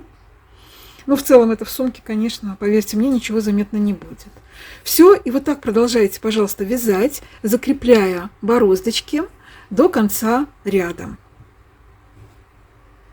Довязали ряд до конца. Вот так у меня это получилось, посмотрите. Закрепочки сделали. И вот таким способом вы можете вязать сколько хотите рядочков, сколько вы считаете нужным вам еще провязать надо. У меня сумка уже получилась достаточной высоты. Я померила, сейчас у меня 24 сантиметра. Вот, поэтому я буду закругляться. Но, как вы понимаете, все возможно, и вы можете еще продолжить таким вот образом вязать, чтобы толщина у вас была идентичная той, которой мы вязали всю сумку, да? То есть следующий ряд вы сейчас вяжете столбиками без накида за заднюю полупетлю, потом вновь столбики с накидом, закрепками, если вы хотите еще продолжить.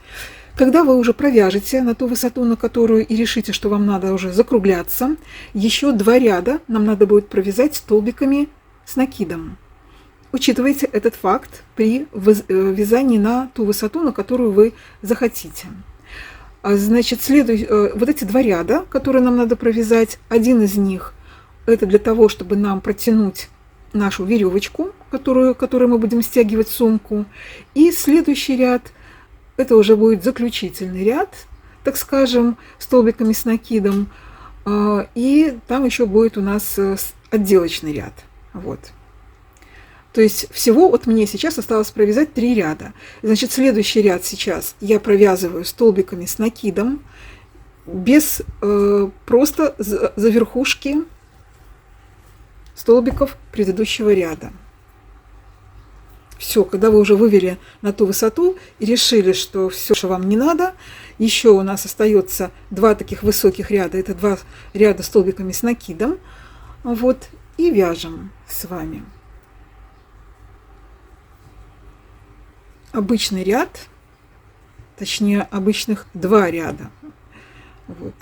Все, маркер переставили, вяжем в верхушке предыдущего ряда ряд столбиками с накидом.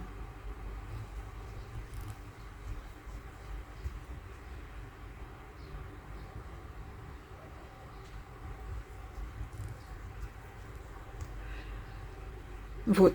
Таким образом провязываем еще 2 ряда столбиками с накидом и встречаемся с вами.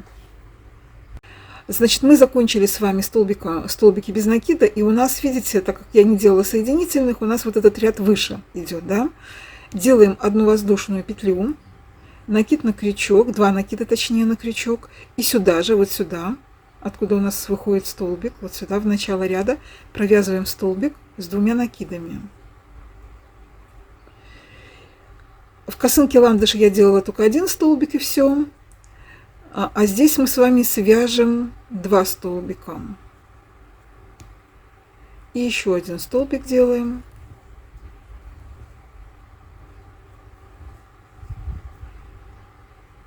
Вот. То есть у нас всего получается 3 столбика. Первый столбик, где мы сделали, у нас был столбик с накидом, провязан, мы сделали еще 1 воздушную. Это у нас как 2 накида. И 2 столбика провязали. Дальше отсчитываем 1, 2, 3, в 4-ю закрепляемся столбиком без накида. И еще в соседний столбик без накида. 2 столбика без накида по порядку. Вот так. Пока маркер не убираю, пускай будет. Дальше 4 воздушные,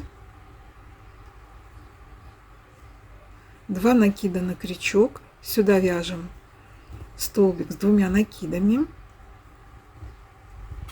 2 накида на крючок и сюда же еще 1 столбик с 2 накидами. Провязали. Отсчитываем 3 столбика, 1, 2, 3, в 4-й закрепляемся столбиком без накида, и в следующий я провязываю еще раз столбик без накида. Вот, вот так. Можно делать и более чаще, то есть со следующего начинать вязать. Я делаю промежуток в 2 столбика.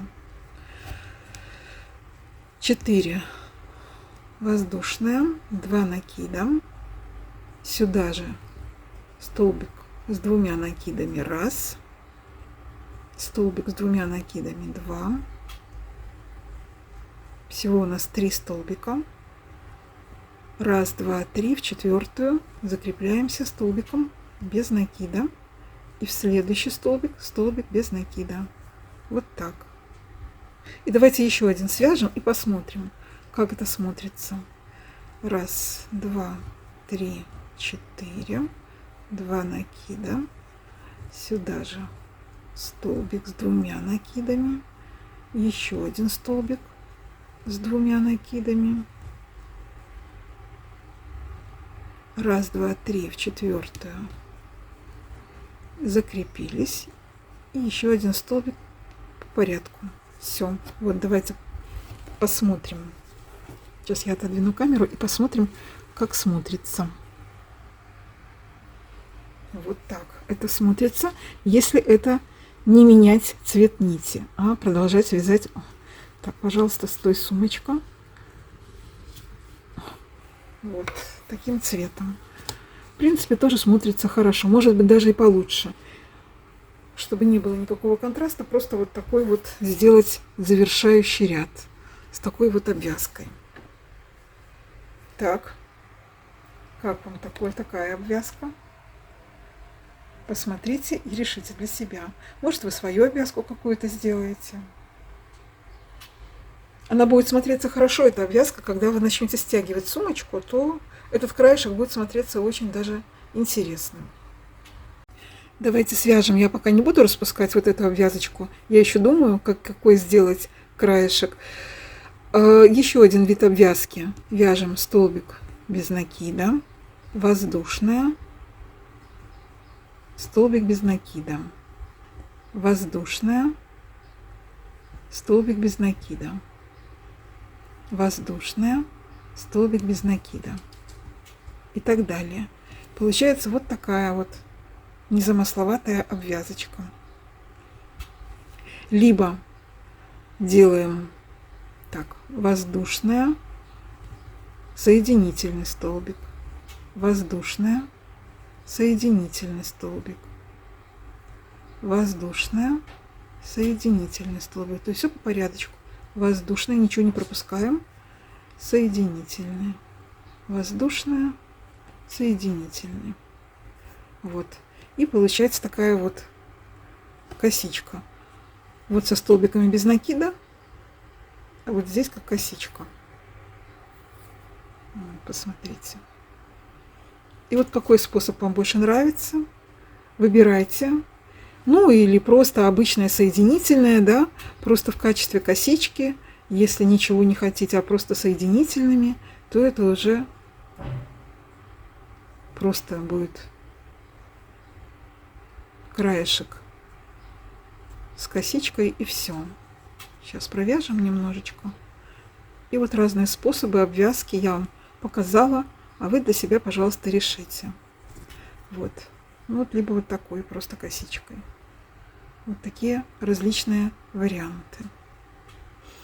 Все, делайте обвязку и встречаемся с вами в конце ряда по тому способу, который вы изберете для себя. Я провязала обвязку, и вы знаете, мне очень даже понравилось конкретно для этой сумки, показалось очень уместным такая обвязка, она получилась как ажурная такая. Вот заканчиваются наши тюльпанчики и бусинка, да, и все это, и очень даже неплохо смотрится, когда полностью связал. Такая вот прям вот получается очень красивая, нежная, ажурная обвязка. Но хочу обратить ваше внимание, если вы будете вязать такую обвязку, я вам показывала 4 воздушные, 2 накида на крючок, в это же место, откуда шли у вас воздушные, вы провязываете, так, сейчас, 2 столбика с 2 накидами, и столбики заканчиваете, то есть не делаете единую вершину, а столбики заканчиваете. Если вы будете делать единую вершину, можете попробовать и так, и так. Мне понравилось больше вот так, когда каждый столбик закончен, потому что сами вот эти, получается, выпуклости, они более выпуклые.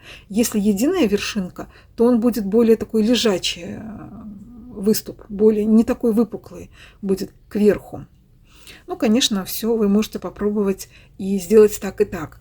На что хочу обратить ваше внимание. Так как я вязала по кругу и не делала соединительных столбиков, то вот здесь, в этом месте, когда я сделала первое, вот этот бугорочек, этот первый сделала, да, он у меня вот, виден он вам? Или мне еще ближе сделать? Вот. Вот он здесь, этот бугорочек, вот отсюда шли столбики, видите? И получается, он был ниже. Поэтому я сверху на нем еще сделала вот этот один бугорок. Давайте я распущу и покажу вам конкретно, как это выглядело.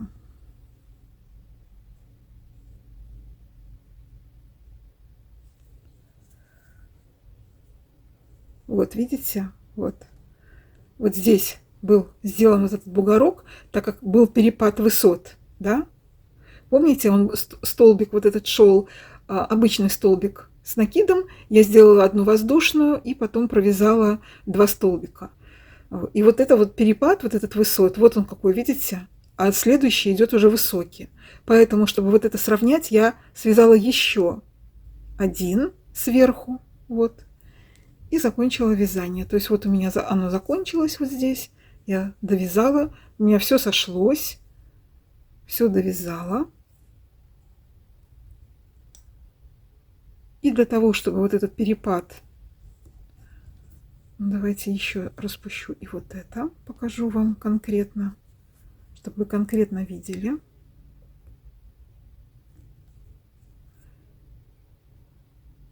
Вот видите? Вот я довязала до конца ряда, тут у меня был маркер уже. Довязала до конца ряда, и вот такой перепад, если ничего не вязать, то вот такой перепад здесь получается. Некрасиво, как мне кажется. Поэтому я приняла решение и провязала сверху еще один вот этот бугорочек, как я его называю.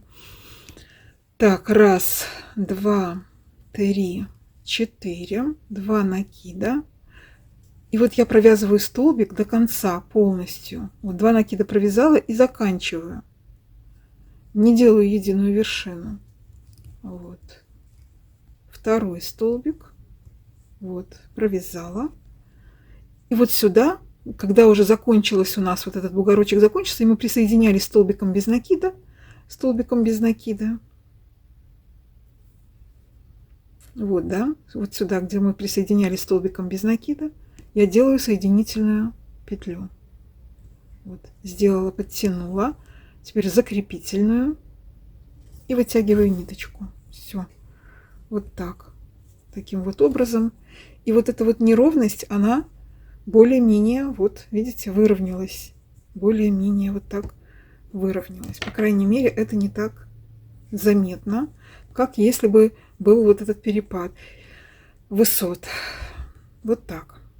Закончили вязание. Отрезаем, оставляем ниточку для того, чтобы потом спрятать иголочкой. Нить отрезаем и начинаем вязать нашу веревочку. Так, убираем. Вот, все. Потом мы это спрячем иголочкой. Так, все сделано. Начинаем вязать веревочку для того, чтобы стянуть нашу сумочку. Значит, веревочку я вяжу просто воздушные петельки. Оставляем хвостик. Ну, наверное, количество тут, наверное, сантиметров 15 у меня. Так. И вяжем воздушные петли. Какое количество? Никто не скажет вам. Вы только сами померяете. Сейчас я провяжу.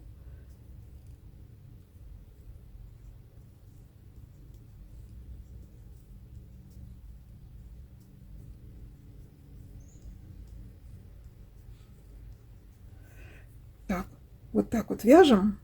И теперь берем сумку. Он, когда уже свяжете на большое, на какую-то определенную длину, смотрите, сейчас я опущу минутку. Так. Вот. И меряете, чтобы у вас был обхват, то есть получается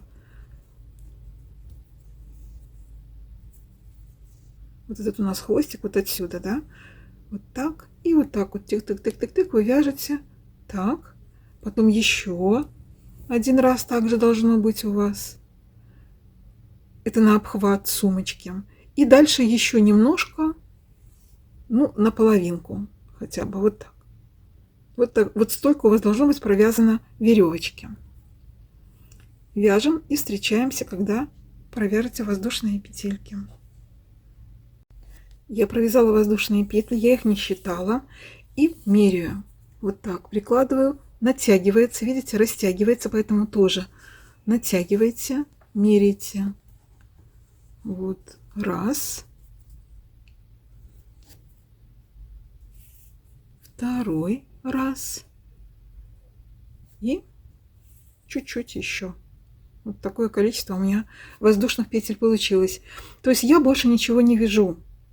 Никакие столбики, ничего не соединительное. Если все-таки вы хотите, чтобы у вас была веревочка поплотнее, то я буду украшать бусинками край, и нам нужна веревочка. Для того, чтобы нам ее оставить, эту веревочку, вытягиваем кончик вот так, вытянули, берем клубочек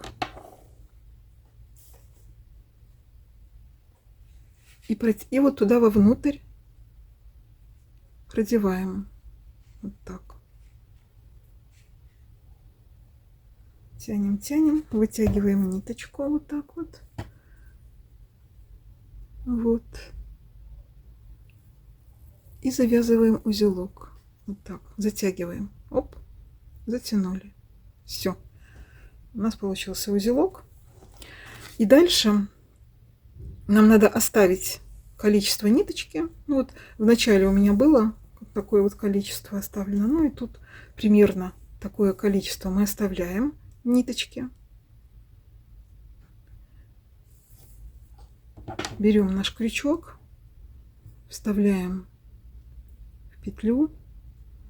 И вот то количество, которое мы оставили, вот так вот, так, захватываем, в петлю протягиваем. И в следующую делаем соединительную. И так проходимся до конца ряда. Если вы хотите, чтобы ваш шнурочек был поплотнее.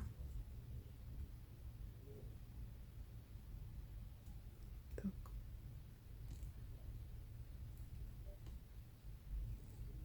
Можно взять, кстати, крючочек поменьше, будет на размер. Там у меня это 3, можно взять 2,5.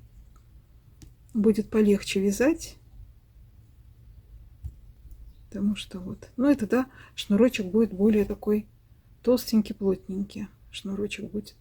Ну а вот на этой части ниточки будем делать украшалку. Вот.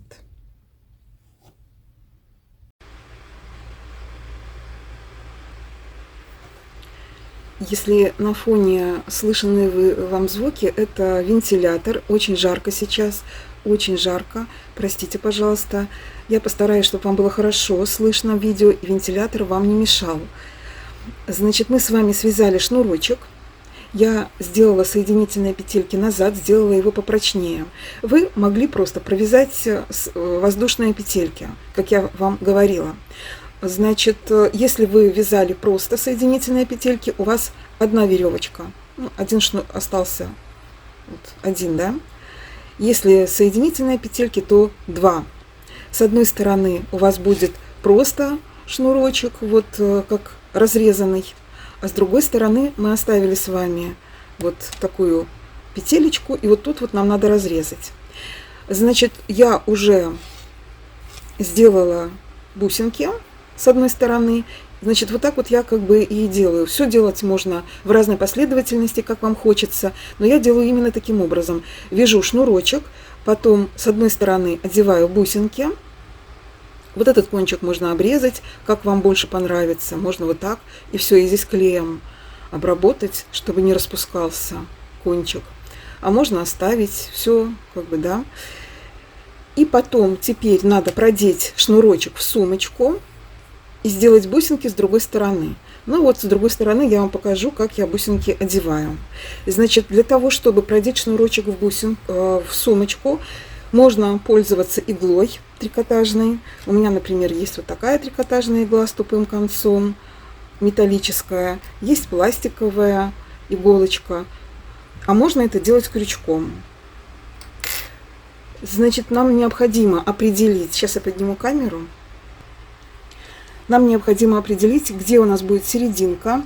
Вот здесь это место, где у нас было начало ряда, оно практически не видно, но все равно немножечко нам видно. Другим людям оно не будет заметно. Тем более после того, как сделаете влажную обработку, например, не обязательно стирать, а можно просто отпаривателем отпарить немножечко сумочку. И вообще вот это место, где у нас было, вообще видно практически не будет. Ну, вы определяетесь, как вы хотите, чтобы это место было сзади. либо сбоку. Я определяю, что она у меня будет сбоку. И у меня всего 11 тюльпанчиков. Насколько вязали вы, смотрите. 1, 2, 3, 4, 5. Вот один у меня получается сбоку и 5 тюльпанчиков сзади. Вот таким образом у меня получается серединка. Хотелось бы, чтобы веревочка падала между тюльпанчиками, вот как-то вот сюда, да, но у меня в данном случае это не получается. Если бы у меня было 4, а так не получается, поэтому, но с другой стороны можно немножечко сдвинуть. Если сдвинуть немножечко и сделать вот так, например, серединку, тогда вот так, да, 2 тюльпанчика здесь, половиночка тюльпанчика здесь, и здесь 2 и половиночка, вот так. Как-то так. Вот. Примерно мы определили, да? И вот здесь у меня будет серединка. Можно посчитать вот эти кружевные бугорки. 1, 2, 3, 4, 5, 6, 7, 8, 9, 10, 11, 12, 13 у меня впереди. Значит, я отсчитываю 6. 1, 2, 3, 4, 5, 6. И вот на этом примерно вот здесь у меня серединка. Так, значит, берем наш шнурочек.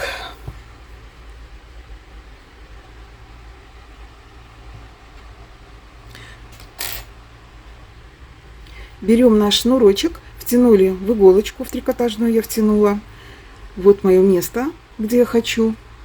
Получается, здесь 2 столбика или 3 столбика, вот так вот я оставлю, на то, чтобы завязочка вот отсюда выходила, а ввожу вот сюда и протягиваю.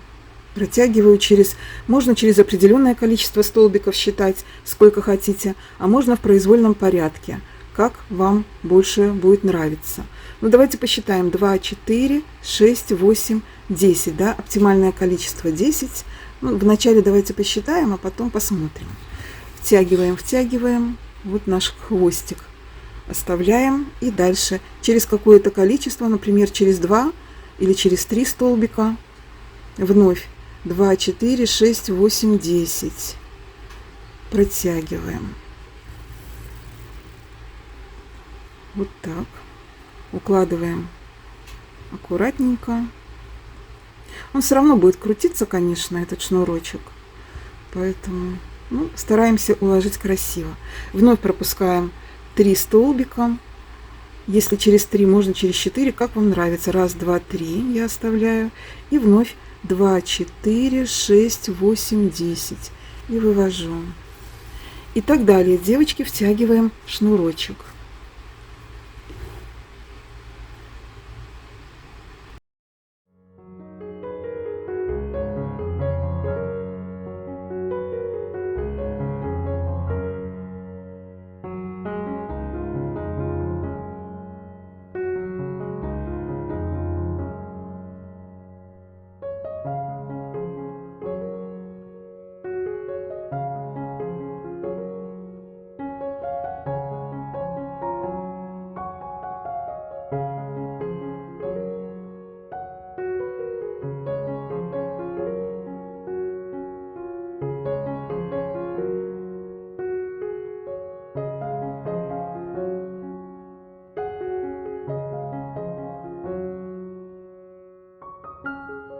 Давайте 3 все-таки, как и говорила.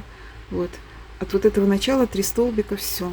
Я вывела свою завязочку. Все. Снимаем ниты, эту иголочку убираем. Смотрим, как у нас получилось. Вот. Все. Сюда мы подтянем. И здесь у нас все хорошо. Тут еще ниточки нам надо заправить. Вот таким вот образом получилось. Распределилось наш мешочек такой, сумочка-мешочек. Букетик, сумочка, мешочек, букетик. Вот. Ну и давайте втянем с вами бусинки. На этом наш мастер-класс можно заканчивать. Значит, у нас с вами вот здесь кончик, который надо разрезать. Разрезаем его.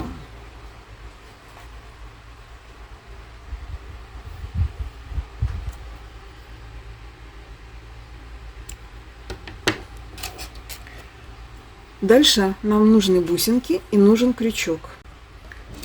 У меня 2 желтенькие бусинки и 1 зеленая. Но, как вы видите, зеленая бусинка у меня побольше. Такого же размера не нашлось. Но это как бы шнурочек не портит. Значит, подобрали бусинки. Берем, я вот беру сначала желтенькую бусинку. Но вначале мы с вами завязываем узелок.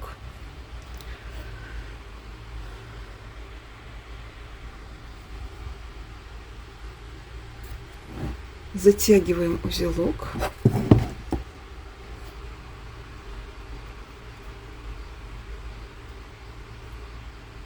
Точнее, просто завязываем вот так. Можно несколько раз это сделать.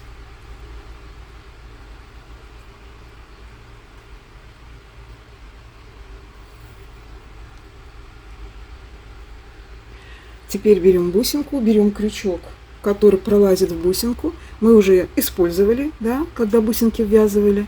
Поэтому одеваем бусинку на крючок. И по одной ниточке я втягиваю, потому что у меня не совсем широкое в желтой бусинке, у меня не совсем широкое отверстие. Поэтому я это делаю по очереди. Сначала одну протягиваю веревочку, захватываю, протягиваю. Вот так. И теперь аккуратненько вторую. Можно, конечно, попасть на сам шнурочек, поэтому вот так оттягивайте, старайтесь, и рядышком крючок, чтобы прошел. Подхватываем вторую ниточку и втягиваем.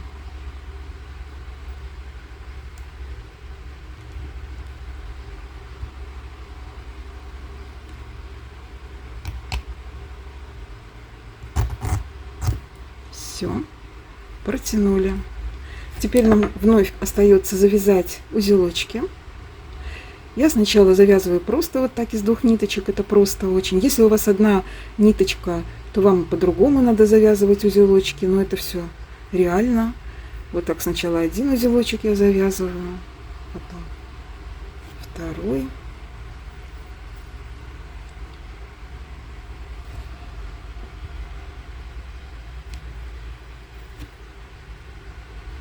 Третий.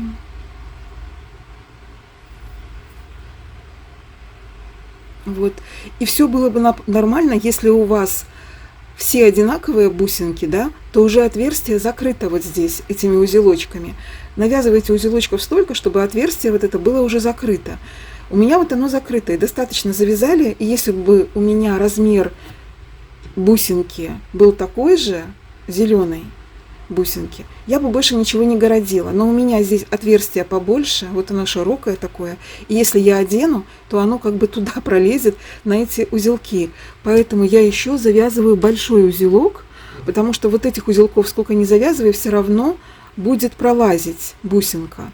Поэтому я завязываю вот такой узелочек, и вот вы, у кого одна ниточка осталась, будете завязывать точно такие же узелки, я полагаю. Это когда мы просто вот так на пальчик одеваем, вот сюда протягиваем ниточки наши, так, и вот так максимально близко, вот так вот веду максимально близко к бусинке, вот так, и максимально близко затягиваю вот этот узелочек, вот так. О, вот получилось. Вот еще подтягиваю вот так, все, вот так, вот, все. И теперь уже моя зеленая бусинка никуда не денется. Теперь одеваю зеленую бусинку. Тут отверстие побольше, и можно сразу 2 ниточки захватить. Вы тоже точно так же ориентируйтесь по вашим бусинкам, как у вас. Вот видите, сразу 2 вполне. И вот хорошо эта бусинка здесь сидит и дальше не пролазит. Этот узелочек держит. Вот. Все. Теперь здесь точно так же. Сначала навязываю вот эти узелки. Обычные вот такие, когда мы завязываем просто.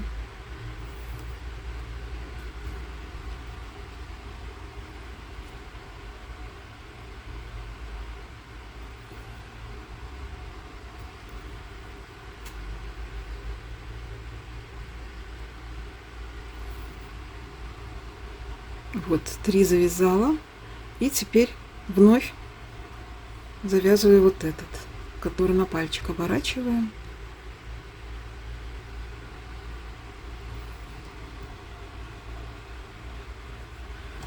И максимально близко, сразу не затягиваю, а сначала вот это вот колечко вот это веду максимально близко к бусинке. И тогда уже затягиваю вот так. Все, затянула. Вот таким вот образом получилось. И осталось желтую бусинку. Желтую бусинку я делаю по одной ниточке, так как у меня узкое отверстие. У бусинки низкое, маленькое, точнее, не низкое, маленькое отверстие. Вот. 2 сразу ниточки не пролазят, а по одной пролазят. Только я сначала вот продела, потом вот так стараюсь в сторону эту ниточку отодвинуть, вот так держу, чтобы не попалась ниточка во второй раз, потому что может зацепиться и не пролезть. И цепляю вторую, продеваю вторую. Все, получилось. Еще раз повторюсь, вы смотрите по своим бусинкам. Если пролазит сразу 2 ниточки, то замечательно, вам повезло. Так, ну и завязываем узелочки. Все точно так же.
Готово. Теперь вот эти кончики можно обрезать под самый корешок, а можно отступить какое-то расстояние. Ну, мне, например, эта веревочка не очень нравится, когда она торчит, поэтому я максимально близко отрежу, но не очень. Вот типа вот вышла с кадра, вот типа вот так. Немножечко отступлю, вот так. Вот таким вот образом.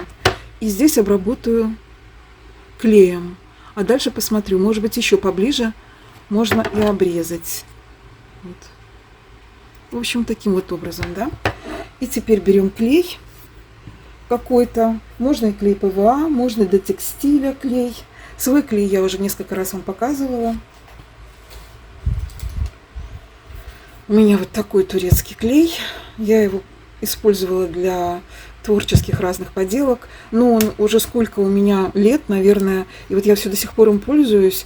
Но уже меньше тюбика осталось. Очень хороший клей. Становится прозрачный после того, как мы его наносим. И вот я его вот так капаю сюда. И немножечко распределяю вот так.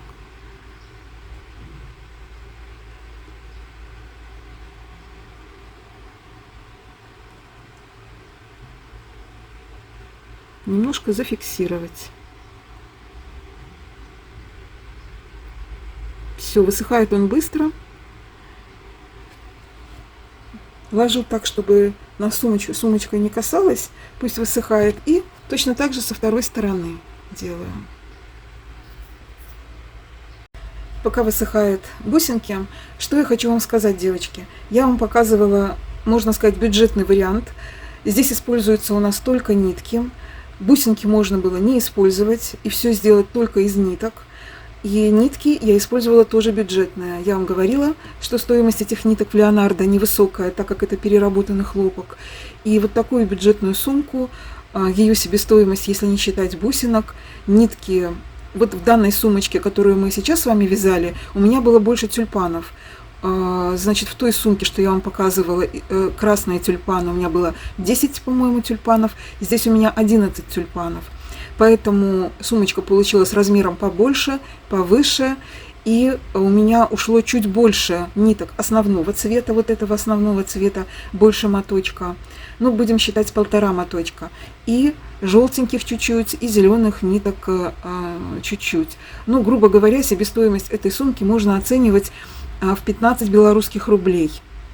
15-17 белорусских рублей. Ну, совершенно недорого. Здесь не использовалось донышко, мы использовали, ну, как бы сами вязали. Поэтому вот такой вариант бюджетный я вам показывала. Но если вы хотите использовать, ну, как бы, здесь только еще будет ручка, да, ручку вы можете связать сами. Мастер-классов много на ютубе, как вязать ручку. Это не вопрос, вы можете связать. Могу я вам показать, если у вас есть в этом надобность, напишите в комментариях, и я вам покажу, как связать ручку. Но все равно использовать фурнитуру для того, чтобы крепить, я бы лучше использовала фурнитуру, чтобы крепить ручку, потому что ее можно отстегнуть, пристегнуть, постирать сумочку. Но в то же время, если вы будете вязать, сразу ввязывать ее, либо пришивать, то же самое, сумочку можно стирать. Все в вашей власти, в зависимости, какую сумочку вы хотите связать, более бюджетный вариант, либо более дорогой вариант, все это можно делать. Ручку мы с вами вязать в этом видео не будем, у меня ручка будет покупная. Но я вам говорила в начале видео, что ее себестоимость невысока, 10 белорусских рублей. Магазин 88 клубков покупала на Валберес. И почему я все это завела сказать вам, потому что то, что мы сейчас с вами делали с этим шнурочком, я наткнулась в Телеграм ну, как вот обычно в Телеграм выкладывают какие-то маленькие, быстрые такие вещи, да, то я вам покажу сейчас прямо с планшета. Посмотрите вот на это. Вот сумочка связано. И вот так на колечках мастер это делает. А куда ушло название канала? Вот посмотрите. Вязание рукоделия, узелок.су. Еще раз давайте посмотрите. Вот. Он есть и в Макс. Застежка на 4 кольцах. Вот так. То есть, если купить 4 кольца, ну, конечно, желательно разъемные колечки. Можно и сразу ввязывать, да? Если колечки неразъемные, то по ходу вязания можно эти колечки ввязать и потом вот так вот очень легко и просто стянуть сумочку. Вот, как бы мастер-класс наш подходит к концу. Сейчас высохнут вот эти клеем, что я обработала, и мы с вами сумочку затянем, оденем ручку и посмотрим, как смотрится наша сумочка. Давайте мы с вами еще, пока сохнут бусинки, заправим ниточку. Я люблю показывать все в видео, потому что могут смотреть девочки, которые этого не делали, чтобы у них не было вопросов. Вот, значит, мы заправили ниточку в иголочку, выводим наизнанку, продеваем, выводим наизнанку и уводим ниточку. Я обычно увожу куда-нибудь под петельки, увожу в сторону, туда-сюда, так скажем.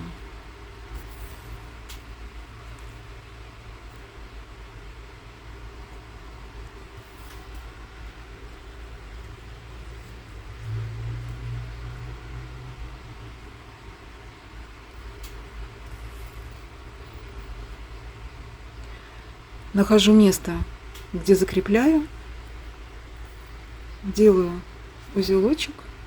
Так, сейчас вот делаем узелочек и вновь увожу дальше ниточку.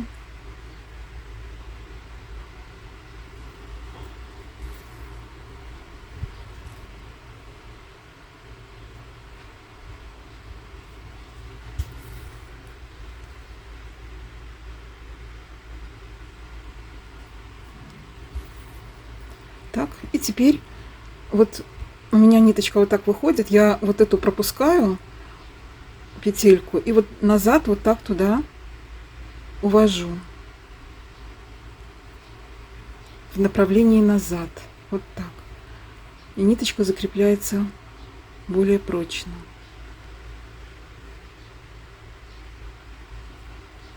Вот. И еще раз можно в другую сторону. Ну, я всегда говорю туда-сюда, туда-сюда. Вот так. Все. Достаточно. Обрезаю. Но не под самый корешок, чтобы было видно. А потом решаю, надо ли обработать клеем. Вот. Пока вот так. У меня виден этот кончик. А потом я решу, если надо обработать клеем, я обрежу поближе и обработаю клеем кончик. И так мы заправляем вот наши ниточки, которые у нас здесь внутри сумочки образовались. Их немного у нас. Одна желтенькая, одна зеленая. Вот. Это вот начало было. Здесь вообще можно, она очень хорошо закреплена. И на донышке у нас там ниточки. Все. Пока мы эту работу давайте сделаем. И я в том числе сделаю, и вернусь к вам. Я вывернула сумочку наизнанку, заправила все кончики, но пока оставила, вот я вам говорила, отрезала и пока оставляла, пока не решила, надо ли. Но, наверное, все-таки надо. Потом обрежу чуть-чуть короче и обработаю клеем, чтобы кончики не вытрепались. Вот так красиво сумочка смотрится внутри. Тоже просматриваются тюльпанчики. Вот. То же самое на донышке ниточки сделала. На самом деле ниточек немного. При таком способе вязания ниточек немного. Вот так. Все. Выворачиваем нашу сумочку на лицевую сторону. Нам, конечно, необходимо ее отпарить. Можно и постирать, если хотите, а можно просто отпарить. Вот так наша сумочка выглядит. Так, как-то мне надо, чтобы высоту вам ее показать тоже в полном красе. Очень красиво смотрятся бусинки. Они ее украшают. Стягиваем. Давайте положим что-нибудь вовнутрь. Сейчас я положу туда клубочки. Только прежде чем положить туда клубочки, давайте оденем ручку. Ручку я вам уже показывала, говорила, что я покупала ее в магазине 88 клубков. У меня коричневый цвет. Я специально покупала для этой сумочки. Вот, ручка была на акции. Здесь вот так вот можно, видите, и пришпулить к сумке без всяких колечек. Можно взять на колечко, например, вот такое, но у меня нет по цвету, у меня только бронзовое. Здесь, конечно, желательно такого же цвета подобрать, если использовать колечко. А можно просто сумочку пристегнуть, точнее ручку пристегнуть к сумочке и так пристегнуть без использования колечка. Я сейчас еще раз покажу вам этикетку с Валберес на всякий случай. Вот посмотрите, вот QR-код. Может быть, он может сработать, если вы наведете его через экран. Не знаю, девочки, сработает или не сработает. И вот здесь написано, просматривается. Давайте я ближе сделаю. Вот, посмотрите. Плечевой ремень для сумки из эко-кожи. Вот сколько здесь сантиметров? Непонятно. И дальше вот 88 клубков. Вот здесь просматривается. Вот. Так. Все, и давайте я пристегну за кадром, чтобы не тратить время. И покажу вам уже сумочку вместе с ручкой. Хочу вам сказать, что я намучилась. Очень сложно пристегнуть. Я, конечно, пристегнула сумочку к сумке вот на эти, да. Все-таки там есть где нажать и снять, но вообще сложновато. Лучше колечки. Вот такие колечки. Сначала колечки к сумочке. Они достаточно хорошо отодвигаются. Ой, где мои руки? Вот, отодвигаются. Одели колечко. Ну, сначала сюда ручку, потом колечко пристегнуть. Ну, можно и... Господи, я уже сбиваюсь, девочки. Можно и сначала колечко, конечно же, а потом ручку пристегнуть к колечку. Потому что сложновато, конечно. Я прикуплю, обязательно куплю колечко по цвету подходящему в золотом тоне и пристегну колечко, а потом ручку. Вот. Но, к сожалению, я так не совсем в этом плане подготовилась. Нет у меня золотых колечек. У меня есть только вот эти карабинчики в золотом цвете. Но если карабинчики, то я бы, конечно, вязала ручку, вот, просто ручку связать, не эко-кожа, а просто самой связать ручку. Но если вы захотите, связать ручку, да, вот карабинчики прикупайте и напишите, и свяжем вместе тогда ручку, свяжем с вами вместе к этой сумочке. Ну, давайте теперь мы ее стянем. Я туда уже напихала клубочков. Вот наша сумочка в стянутом виде. Вот она красавишна такая. Красавишна у нас. Завяжем. Вот еще мне понравился тот способ, который я вам показывала в телеграм-канале. Когда стягиваешь на колечках. Тоже очень симпатично смотрится. Вот. Ну, и вот наша завязочка.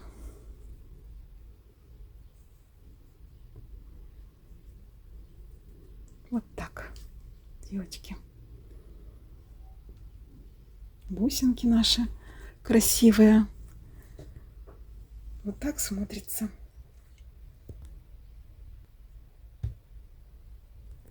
Очень симпатично. По-летнему. Оригинально. Конечно, много в эту сумочку не положишь. Эта сумочка чисто такая, как я говорю, пройтись по парку. Взяли на прогулку, вышли в парк погулять, положили туда очки, кошелек, либо карточку, минимальное что-то, помаду, зеркальце, и пошли гулять с букетом тюльпанов.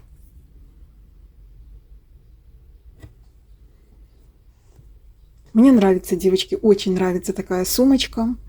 Поделилась с вами. Вяжите, пожалуйста, с удовольствием. Вот. Вот такая, девочки, получилась сумочка. Надеюсь, она вам понравилась, и вы попробуйте связать вместе со мной такую сумочку, и она будет радовать вас долгие-долгие годы. Такие сумочки можно вязать в такой технике, точнее, можно вязать любые узоры. Самое главное, чтобы схема была такова, что два цвета используются, чередуются два цвета. И, пожалуйста, вуаля, можете связать в такой технике любой узор, который вам понравится. Мне показалось, что смотрится она оригинально, по-летнему интересно, и по-летнему, и по-весеннему тоже в том числе. Что еще хотелось сказать по этому поводу?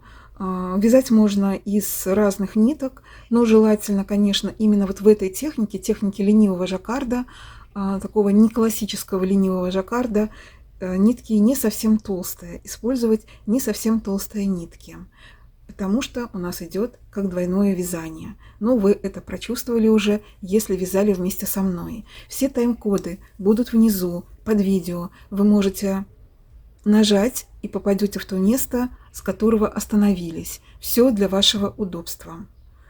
Видео абсолютно бесплатное, и ничего я с этого вообще не зарабатываю. Ну, это меркантильная тема, на нее говорить не будем, потому что сейчас у нас творчество. Творчество, которое мне очень нравится, и, надеюсь, нравится и вам.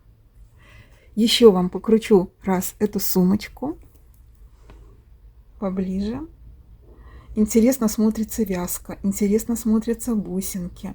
Вы можете внести что-то свое в эту сумочку, придумать что-то еще интересное. Вот. Ну и по поводу ручки я вам уже сказала. По поводу ручки. Если будет у вас в этом нужда, пишите, и мы свяжем с вами ручку, чтобы сумочка была еще более бюджетной. Свяжем с вами ручку из ниточек для этой сумочки. Но, конечно же, карабинчики все равно надо будет приобрести. Ну, можно, конечно, и пришить. А тут уже, да, такое у нас. Красиво смотрится вот эти... Сейчас я вам поднесу поближе камеру. Красиво смотрится вот эта вот часть, которую мы связали обвязочку. Оригинально она здесь смотрится так интересно. Ну все, я вам все рассказала, показала. На этом мое видео подошло к концу, мастер-класс подошел к концу. Я желаю вам здоровья, счастья, мира над головой. Берегите себя, творите, творите, еще раз творите. Творчество – это прекрасно. До скорых встреч всем. Пока-пока. Пока-пока.